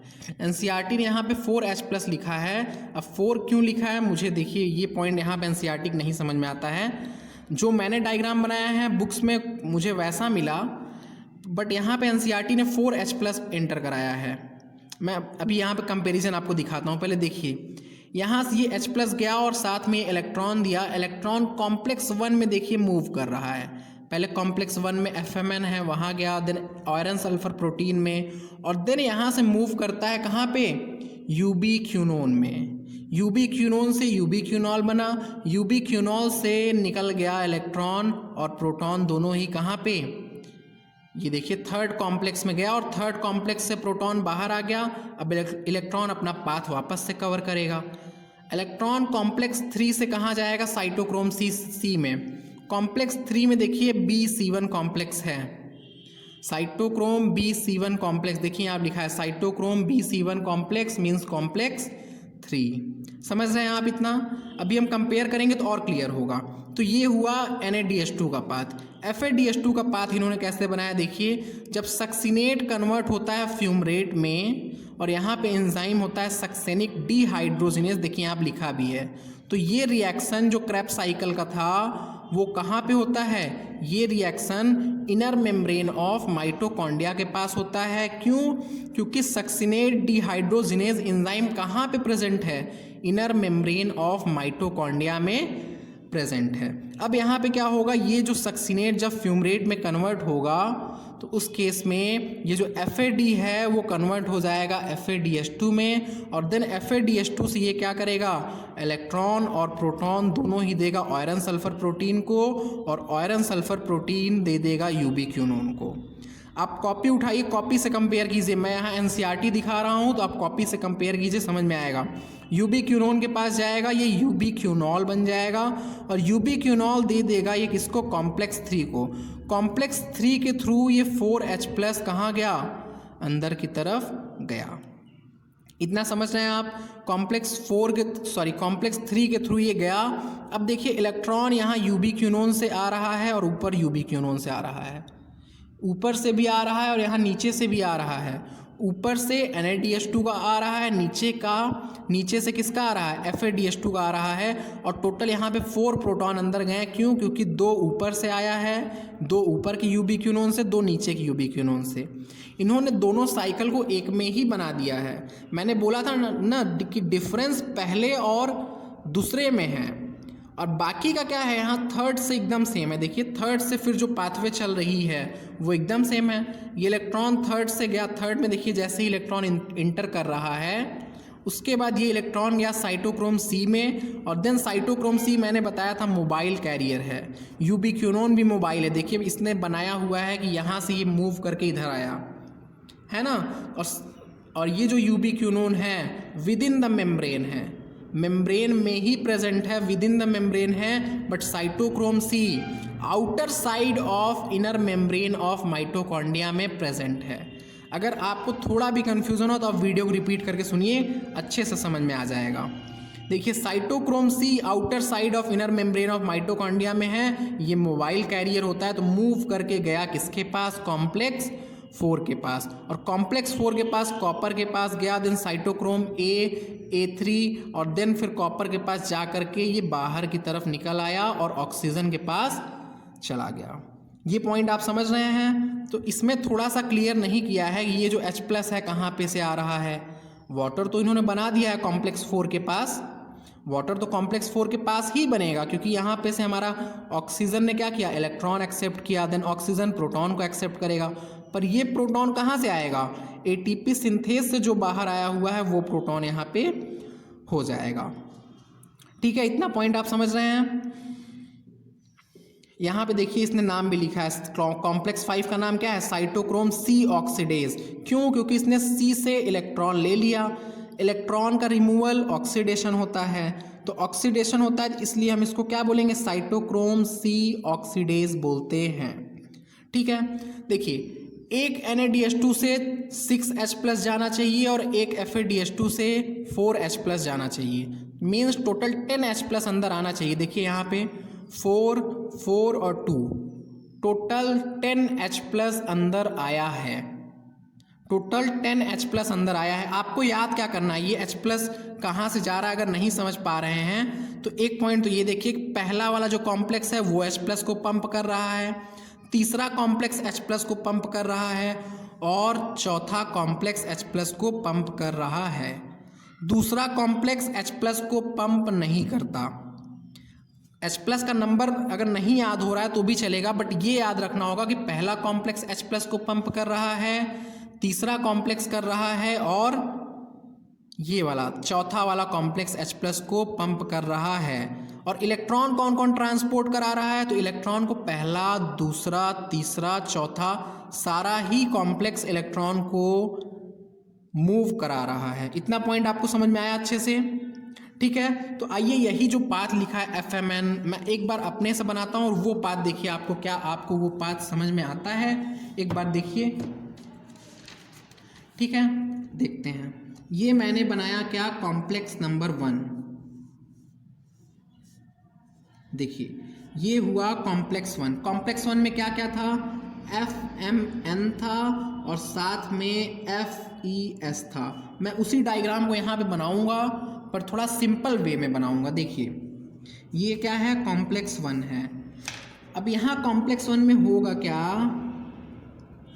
ये जो NaDH2 है ये कन्वर्ट हो जाएगा NAD+ में। यहाँ पे 2 इलेक्ट्रॉन आएगा, 2 प्रोटॉन आएगा।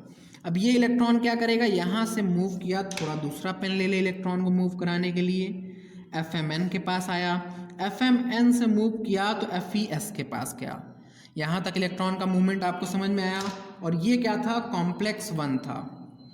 कौन सा कॉम्प्लेक्स है, कॉम्प्लेक्स 1 है। इसी तरीके से साइड में ही मैंने क्या बना लिया, कॉम्प्लेक्स 2। ऐसा क्यों बना रहे हैं, जैसे ये फ्लो चार्ट कंप्लीट होगा आपको समझ में आ जाएगा अच्छे से। यहाँ से आप सिर्फ समझते जाइए और क्या कहाँ होता है ये आप बस रखते जाइए। देखिए कॉम्प्लेक्स 2 में क्या होगा, ये हुआ हमारा कॉम्प्लेक्स 2। कॉम्प्लेक्स 2 10 मिनट का और लेक्चर है तो इसे कंटिन्यू कीजिए, थोड़ा सा बड़ा हो रहा है। कॉम्प्लेक्स 2 में क्या प्रेजेंट होता है, तो कॉम्प्लेक्स 2 में FES प्रेजेंट होता है। NCERT ने FAD भी बनाया है, बट FAD क्यों बनाया है, क्योंकि यहीं पे वो रिएक्शन होता है। कौन सा रिएक्शन, क्रेब्स साइकिल का वो रिएक्शन जहाँ पे FADH2 बनता है। तो हम इसे ऐसे ही बना देते हैं जैसा NCERT ने बनाया है, वो ना बना के FADH2 लिख दें और यहाँ पे क्या लिख दें, FAD+ लिख दें। 2 इलेक्ट्रॉन आया, 2 प्रोटॉन आया। FAD+ हालांकि यहीं पे होगा, FAD+ यहीं पे होगा। वो FAD+ पहले कन्वर्ट होगा FADH2 में और देन इलेक्ट्रॉन यहाँ पे मूव करेगा। समझ रहे हैं आप। अब ये इलेक्ट्रॉन यहाँ से जाएगा आयरन सल्फर प्रोटीन पे। यहाँ पे मैं थोड़ा सा आपको क्लियर कर दूँ। देखिए मैंने बोला कि FAD कहाँ प्रेजेंट है, इस कॉम्प्लेक्स को मैं जो यहाँ बना रहा हूँ ये आप समझ लीजिए। देखिए FAD इसी में प्रेजेंट है। यहाँ पे क्या रिएक्शन हो रहा है कि जो सक्सिनिक एसिड है वो कन्वर्ट हो रहा है किस में, फ्यूमेरिक एसिड में। सक्सिनिक एसिड किस में कन्वर्ट हो रहा है, फ्यूमेरिक एसिड में। और इस टाइम यहाँ से जो प्रोटॉन और इलेक्ट्रॉन रिलीज हुआ उसने FAD को पहले कन्वर्ट करा दिया किस में, FADH2 में। FADH2 में कन्वर्ट करा दिया। अब इस FADH2 से इलेक्ट्रॉन और प्रोटॉन निकलता है और वो कहाँ जाएगा, FES के पास। समझ रहे हैं, NCERT ने यहाँ पे FAD क्यों बनाया है, क्योंकि यहाँ पे ये जो सक्सेनिक एसिड था जब फ्यूमेरिक एसिड में कन्वर्ट होगा तो यहाँ पे क्या प्रोसेस होगा, ये FAD पहले कन्वर्ट हो जाता है FADH2 में। और ये जो FADH2 है ये देन इलेक्ट्रॉन देगा, प्रोटॉन देगा, 2-2 पीस, और वापस से कन्वर्ट हो जाएगा खुद FAD में। और यहाँ पे क्या होगा, ये आयरन सल्फर प्रोटीन इस प्रोटॉन और इलेक्ट्रॉन को कैप्चर कर लेगा। समझ रहे हैं इतना आप। तो ये 2 इलेक्ट्रॉन का मूवमेंट यहाँ से हो रहा है। देखिए ये कॉम्प्लेक्स 1 है, ये कॉम्प्लेक्स 2 है, और दोनों से इलेक्ट्रॉन फाइनली जा कहाँ पे रहा है, दोनों से इलेक्ट्रॉन फाइनली जा रहा है यूबिक्विनोन के पास। दोनों से फाइनली इलेक्ट्रॉन किसने पकड़ा, यूबिक्विनोन ने इलेक्ट्रॉन को दोनों कॉम्प्लेक्स से रिसीव किया। यही तो पॉइंट NCERT ने लिखा है कि यूबिक्विनोन also receives reducing equivalent from complex 2। तो यूबिक्विनोन रिड्यूसिंग इक्विवेलेंट कहाँ कहाँ से ले रहा है, 2 इलेक्ट्रॉन कहाँ कहाँ से ले रहा है, कॉम्प्लेक्स 1 से भी ले रहा है और कॉम्प्लेक्स 2 से भी ले रहा है। और ले करके फाइनली ये इलेक्ट्रॉन को दे किसको रहा है, तो ये इलेक्ट्रॉन को देगा कॉम्प्लेक्स नंबर 3 को। देखिए NCERT ने इसी डायग्राम को बनाया है, बस थोड़ा सा इसे सिंपल कर दे रहे हैं। इसने किसको दिया, कॉम्प्लेक्स 3 को। यहाँ पे ये जो होगा इसे बोलेंगे हम कॉम्प्लेक्स 3। क्या इतना आपको समझ में आ रहा है। इस कॉम्प्लेक्स 3 में क्या क्या प्रेजेंट है, थोड़ा आप NCERT बुक देखिए तो आपको दिखेगा कि इसमें साइटोक्रोम B प्रेजेंट है। उसके बाद क्या प्रेजेंट है, FES है, इलेक्ट्रॉन FES में जाएगा। देन साइटोक्रोम C1 है, साइटोक्रोम C1 है। क्या इतना पॉइंट आपको समझ में आ रहा है। इलेक्ट्रॉन पहले साइटोक्रोम B पे गया, देन FES पे गया, देन साइटोक्रोम C1 पे गया। कॉम्प्लेक्स 3 में। अब इस साइटोक्रोम C1 से इलेक्ट्रॉन कहाँ जाता है? इस साइटोक्रोम C1 से एक मोबाइल कैरियर कौन साइटोक्रोम C पे जाता है। देखिए इलेक्ट्रॉन किसके पास गया? साइटोक्रोम C पे गया। अब इस साइटोक्रोम C के आगे क्या होगा? साइटोक्रोम C से ये जो प्रोसेस है अब जाएगा कॉम्प्लेक्स नंबर 3 के बाद क्या आएगा? 4। Complex number 4। कॉम्प्लेक्स नंबर 4 को ऐसे बना देते हैं इधर के साइड में, इसे ऐसे ऐसे लिख, देखिए बनाते हैं तब समझ में आएगा। कॉम्प्लेक्स नंबर 4 होगा ये कौन सा कॉम्प्लेक्स में गया? अब इलेक्ट्रॉन कॉम्प्लेक्स नंबर 4 में गया। और कॉम्प्लेक्स नंबर 4 में पहले क्या लिखा है? पहले कॉपर एक्सेप्ट करेगा, देन BC1CA साइटोक्रोम A आएगा, देन क्या आएगा? साइटोक्रोम BC1CA के बाद A3 आएगा और देन फिर कॉपर एक्सेप्ट कर लेगा। NCERT इसको लिखता है कॉपर A, इसको लिखता है कॉपर B। ये पूरा क्या होगा? कॉम्प्लेक्स 4 होगा। तो आपको समझ में आ रहा है 2 कॉपर सेंटर कहाँ प्रेजेंट है? 2 कॉपर सेंटर कॉम्प्लेक्स 4 में प्रेजेंट है। और ये बहुत इंपॉर्टेंट क्वेश्चन है, ये एक इम्पॉर्टेंट क्वेश्चन है। ये कॉपर A कॉपर B क्यों लिखा है? क्योंकि 2 कॉपर यहाँ पे प्रेजेंट है तो उसने A और B से इंडिकेट कर दिया है। और फाइनली यहाँ से जो इलेक्ट्रॉन होगा वो हाफ O2 एक्सेप्ट कर लेगा और इलेक्ट्रॉन लेकर के ये कन्वर्ट हो जाएगा हाफ O2 - 2 मीन्स ऑक्साइड बना लेगा। ठीक है, ये ऑक्साइड बना लेगा और ये अब क्या करेगा? 2H+ पकड़ेगा और ले करके क्या बना लेगा? H2O का फॉर्मेशन कर लेगा। कॉम्प्लेक्स 4 तक का जो ये इलेक्ट्रॉन ट्रांसपोर्ट चेन था, क्या आपको समझ में आया अच्छे से? NCERT ने जो डायग्राम बनाया बस उसी को थोड़ा सा सिंपल मैंने कर दिया कि जो FMN और FES था, यहाँ से इलेक्ट्रॉन मूव किया UB क्यूनोन के पास और कॉम्प्लेक्स 2 से भी इलेक्ट्रॉन आया UB क्यूनोन के पास। और इसके बाद का प्रोसेस दोनों के लिए क्या है? सेम है। इसके बाद का प्रोसेस दोनों के लिए सेम है। तो यहाँ पे देखिए कुछ पॉइंट मैं समझिए आप। लास्ट में इलेक्ट्रॉन का एक्सेप्टर कौन है? यहाँ पे क्या आ रहा है? 2 इलेक्ट्रॉन आ रहा है ना, तो लास्ट इलेक्ट्रॉन एक्सेप्टर कौन है? ऑक्सीजन है। लास्ट जो प्रोटॉन एक्सेप्टर कौन है? ये जो 2H+ आया उसे किसने एक्सेप्ट किया? लास्ट इलेक्ट्रॉन एक्सेप्टर भी ऑक्सीजन है, लास्ट प्रोटॉन एक्सेप्टर भी ऑक्सीजन है। ऑक्सीजन का फंक्शन ही यही है। ऑक्सीजन एकदम लास्ट में यूज हो रहा है पूरे एरोबिक रेस्पिरेशन के, बट बहुत इंपॉर्टेंट होता है। क्यों? क्योंकि ये ऑक्सीजन H+ को रिमूव कर रहा है। ये ऑक्सीजन H+ को रिमूव कर रहा है। क्या आपको ये पॉइंट समझ में आया? देखिए इसमें साइटोक्रोम कितने इन्वॉल्व हुए हैं? Cytochrome B, cytochrome C1, cytochrome C, cytochrome A, cytochrome A3। नाम कैसे याद रखेंगे? BC1CAA3 ऐसे ही याद होगा। ये BC1CAA3 इस तरीके से याद रखिए। 5 साइटोक्रोम इन्वॉल्व है। पहला पॉइंट देखिए 1 2 3 4 5 और इसका सीक्वेंस क्या है?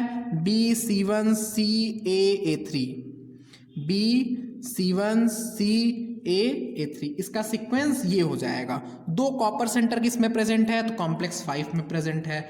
Last electron acceptor oxygen, last proton acceptor oxygen हो जाएगा। इसके बाद देखिए मेटाबॉलिक प्रोडक्ट क्या बन रहा है? वाटर। मेटाबॉलिक प्रोडक्ट वाटर बन रहा है। अब इसमें कैटालिटिक एक्टिविटी नहीं हुआ। कैटालिटिक एक्टिविटी मीन्स एंजाइम का कोई भी रोल नहीं हुआ।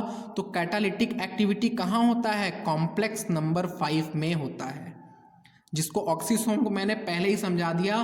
कॉम्प्लेक्स नंबर 5 में क्या होता है? कैटालिटिक एक्टिविटी होता है। ये UB क्यूनोन और साइटोक्रोम C क्या है? मोबाइल इलेक्ट्रॉन कैरियर है। मोबाइल इलेक्ट्रॉन कैरियर है। इसके अलावा एक पॉइंट जो NCERT से हमने नोट किया था, देखिए प्रोटॉन कौन कौन पंप कर रहा है? तो कॉम्प्लेक्स 1, कॉम्प्लेक्स 3 एंड कॉम्प्लेक्स 4। ये तीनों क्या है? प्रोटॉन को पंप कर रहे हैं और कॉम्प्लेक्स 2 प्रोटॉन को पंप नहीं कर रहा है। ये जो कॉम्प्लेक्स 5 है ये भी प्रोटॉन को अंदर के साइड में पंप नहीं कर रहा है। इतना समझे आप। इसके बाद इलेक्ट्रॉन किस पे मूव हो रहे हैं? तो 1 पे भी मूव हो रहे हैं, 2 पे भी, 3 पे भी और 4 पे भी। इलेक्ट्रॉन सारे कॉम्प्लेक्स पे मूव करते हैं। तो यही जो पॉइंट्स मैं बोल रहा हूँ इसी को नोट्स के फॉर्म में एक लिख देते हैं, जो कि नीट का क्वेश्चन होगा, नीट एग्ज़ाम का ये सारा क्वेश्चन होगा और वही क्वेश्चंस हम पॉइंट वाइज यहाँ पे लिख देते हैं। ठीक है, तो सबसे पहला पॉइंट हमने देखा 5 कॉम्प्लेक्स इन्वॉल्व हैं, उसके साथ में क्या इन्वॉल्व है 5 साइटोक्रोम। नहीं, पहला पॉइंट नहीं होगा ये, देखिए 4 पॉइंट ऑलरेडी कंप्लीट हो चुका है। तो नोट्स तो हम बना ही रहे थे ना, ये इलेक्ट्रॉन ट्रांसपोर्ट चेन हमने दिखाया, तो नोट्स में अब हम 5वां पॉइंट देखते हैं। मीन्स ये 5वां पॉइंट हो जाएगा। ठीक है, तो इसमें देखिए 5वें पॉइंट में हम क्या लिखेंगे 5 साइटोक्रोम इन्वॉल्व्ड, 5 साइटोक्रोम इन्वॉल्व्ड इन ETS, या फिर तो इलेक्ट्रॉन ट्रांसपोर्ट चेन भी बोल सकते हैं, इलेक्ट्रॉन ट्रांसपोर्ट सिस्टम या फिर तो इलेक्ट्रॉन ट्रांसपोर्ट चेन में 5 साइटोक्रोम है और 5 कॉम्प्लेक्स भी हैं।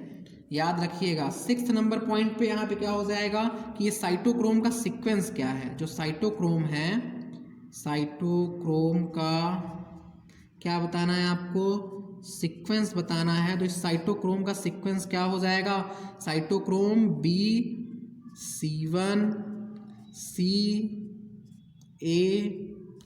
A3। ये क्या है, इंपॉर्टेंट क्वेश्चन है, PYQ में देखेंगे तो ये आया हुआ क्वेश्चन है, साइटोक्रोम B1C A3। इसी तरीके से आप याद कर लीजिए। 2 कॉपर सेंटर कहाँ प्रेजेंट है, 2 कॉपर सेंटर प्रेजेंट इन, कहाँ पे प्रेजेंट है, कॉम्प्लेक्स नंबर 4 पे, कॉम्प्लेक्स नंबर 4 पे। और ये भी क्वेश्चन बहुत इंपॉर्टेंट है। 8th पे आइए, 8th पॉइंट हो जाएगा कि लास्ट इलेक्ट्रॉन एक्सेप्टर कौन हो रहा है, लास्ट इलेक्ट्रॉन एक्सेप्टर कौन है, तो O2 है। लास्ट इलेक्ट्रॉन कौन एक्सेप्ट कर रहा है, O2 एक्सेप्ट कर रहा है। तो O2 लास्ट इलेक्ट्रॉन कहाँ से एक्सेप्ट कर रहा है, तो इसी में बढ़ा लेते हैं कि O2 accepts electron from ACCEPTS, accepts electron from, कहाँ से ले रहा है, कॉम्प्लेक्स 4 से, कॉम्प्लेक्स 4 से ले रहा है ना electron. O2 accepts electron from complex 4। 9 number का पॉइंट देखिए कि लास्ट प्रोटॉन एक्सेप्टर कौन है, लास्ट प्रोटॉन एक्सेप्टर। तो लास्ट प्रोटॉन एक्सेप्टर भी कौन होता है, O2 होता है।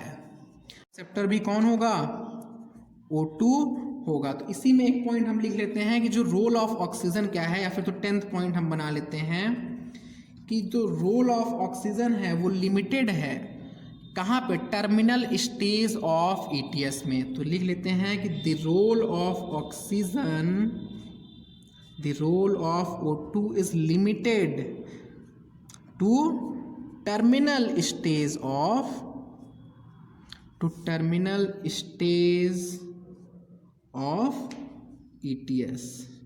देखिए role of oxygen is limited to terminal stage of ETS, एकदम लास्ट में ही यूज हो रहा है।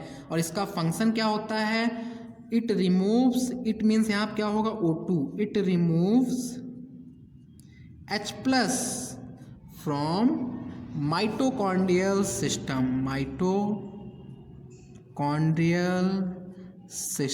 माइटोकॉन्ड्रियल सिस्टम्स ये क्या करता है, H+ को रिमूव करता है। क्या आपको ये पॉइंट समझ में आ रहा है। 11 पॉइंट, बस 5 मिनट का और है, तुरंत खत्म होने वाला है। 1-2 पॉइंट और यहाँ पे नोट करना है बस। 11 पॉइंट में हम लिख लेते हैं मेटाबॉलिक प्रोडक्ट क्या मिला हमें, मेटाबॉलिक प्रोडक्ट क्या मिला, तो मेटाबॉलिक प्रोडक्ट आपने बताया था कि H2O मिला था। 12th पॉइंट क्या हो जाएगा, कैटालिटिक प्रोसेस कहाँ पे होता है, catalytic process takes place at, लिख लीजिए कॉम्प्लेक्स 5 पे।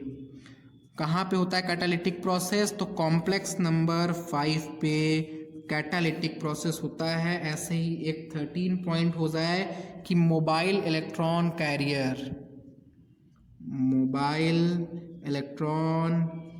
कैरियर। ये सारे पॉइंट मैंने बताए हुए हैं, सिर्फ अब लिखना रह गया था। तो दो थे, एक था यूबिक्विनोन, पूरा नाम आप लिख लीजिए, एंड क्या था, साइटोक्रोम सी था। यूबिक्विनोन था और साइटोक्रोम सी था। यूबिक्विनोन कहाँ प्रेजेंट था, प्रेजेंट विदिन इनर मेम्ब्रेन। ये पेन भी धोखा दे रही है अब। Present with in inner membrane हो जाएगा। और साइटोक्रोम सी कहाँ प्रेजेंट था, ये क्या होता है कि स्मॉल प्रोटीन, एनसीईआरटी लिखता है it is an small protein present at PRESENT present at outer surface of inner membrane of mitochondria. Inner membrane of mitochondria, जो इनर मेम्ब्रेन है उसके आउटर साइड में प्रेजेंट होता है। और ये क्या है कि स्मॉल प्रोटीन है। ये सारे जितने भी हमारे जो कॉम्प्लेक्स हैं ये सब क्या हैं, प्रोटीन ही तो हैं। अब 14th पॉइंट पे देखते हैं, जो कि हम लोगों ने एनसीईआरटी से नोट किया था कि प्रोटॉन कौन कौन पंप कर रहा है। प्रोटॉन पंप कौन कौन सा complex as a proton pump work कर रहे हैं। तो कॉम्प्लेक्स नंबर 2 को छोड़ दो और 5 को छोड़ दो, 2 को छोड़ दो और 5 को, तो क्या बचेगा 1 3, 2 को छोड़ दिया और 5 को छोड़ दिया 1 3 4। देखो इसको याद कर लो 143, आगे समझाने की ज़रूरत नहीं पड़ेगी ना, 143 तो आप सब समझ गए होंगे। तो ऐसे ही 15 नंबर पे जाते हैं कि इलेक्ट्रॉन कैरियर कौन कौन सा होगा, या फिर तो इलेक्ट्रॉन ट्रांसपोर्टर लिख लें। ट्रांसपोर्टर कौन कौन सा कॉम्प्लेक्स इलेक्ट्रॉन ट्रांसपोर्टर का वर्क कर रहा है, कॉम्प्लेक्स नंबर 1 2 3 4, ऐसे याद कर लीजिए 1 2 3 4 get on the dance floor. इसी पॉइंट के साथ में इलेक्ट्रॉन ट्रांसपोर्ट सिस्टम क्या हुआ, कंप्लीट हुआ। मीन्स एरोबिक रेस्पिरेशन को हमने कंप्लीट कर लिया है। अब देखिए 1 मिनट का समय और दीजिए। कल के लेक्चर में हमें क्या पढ़ना है, रेस्पिरेटरी बैलेंस शीट पढ़ना है। एक लास्ट लेक्चर आएगा रेस्पिरेटरी बैलेंस शीट और concept of 38 ATP and 36 ATP देखना है। एम्फीबोलिक पाथवे पढ़ना है और लास्ट में रेस्पिरेटरी क्वेश्चन पढ़ना है। मीन्स ये लगभग सारे टॉपिक 10 से 15 मिनट का एक एक टॉपिक है। टोटल 1 घंटे का एक लेक्चर और होगा, उसके बाद ये चैप्टर कंप्लीट हो जाएगा। ठीक है, तो इस लेक्चर को हम लोग यहीं पे एंड करते हैं।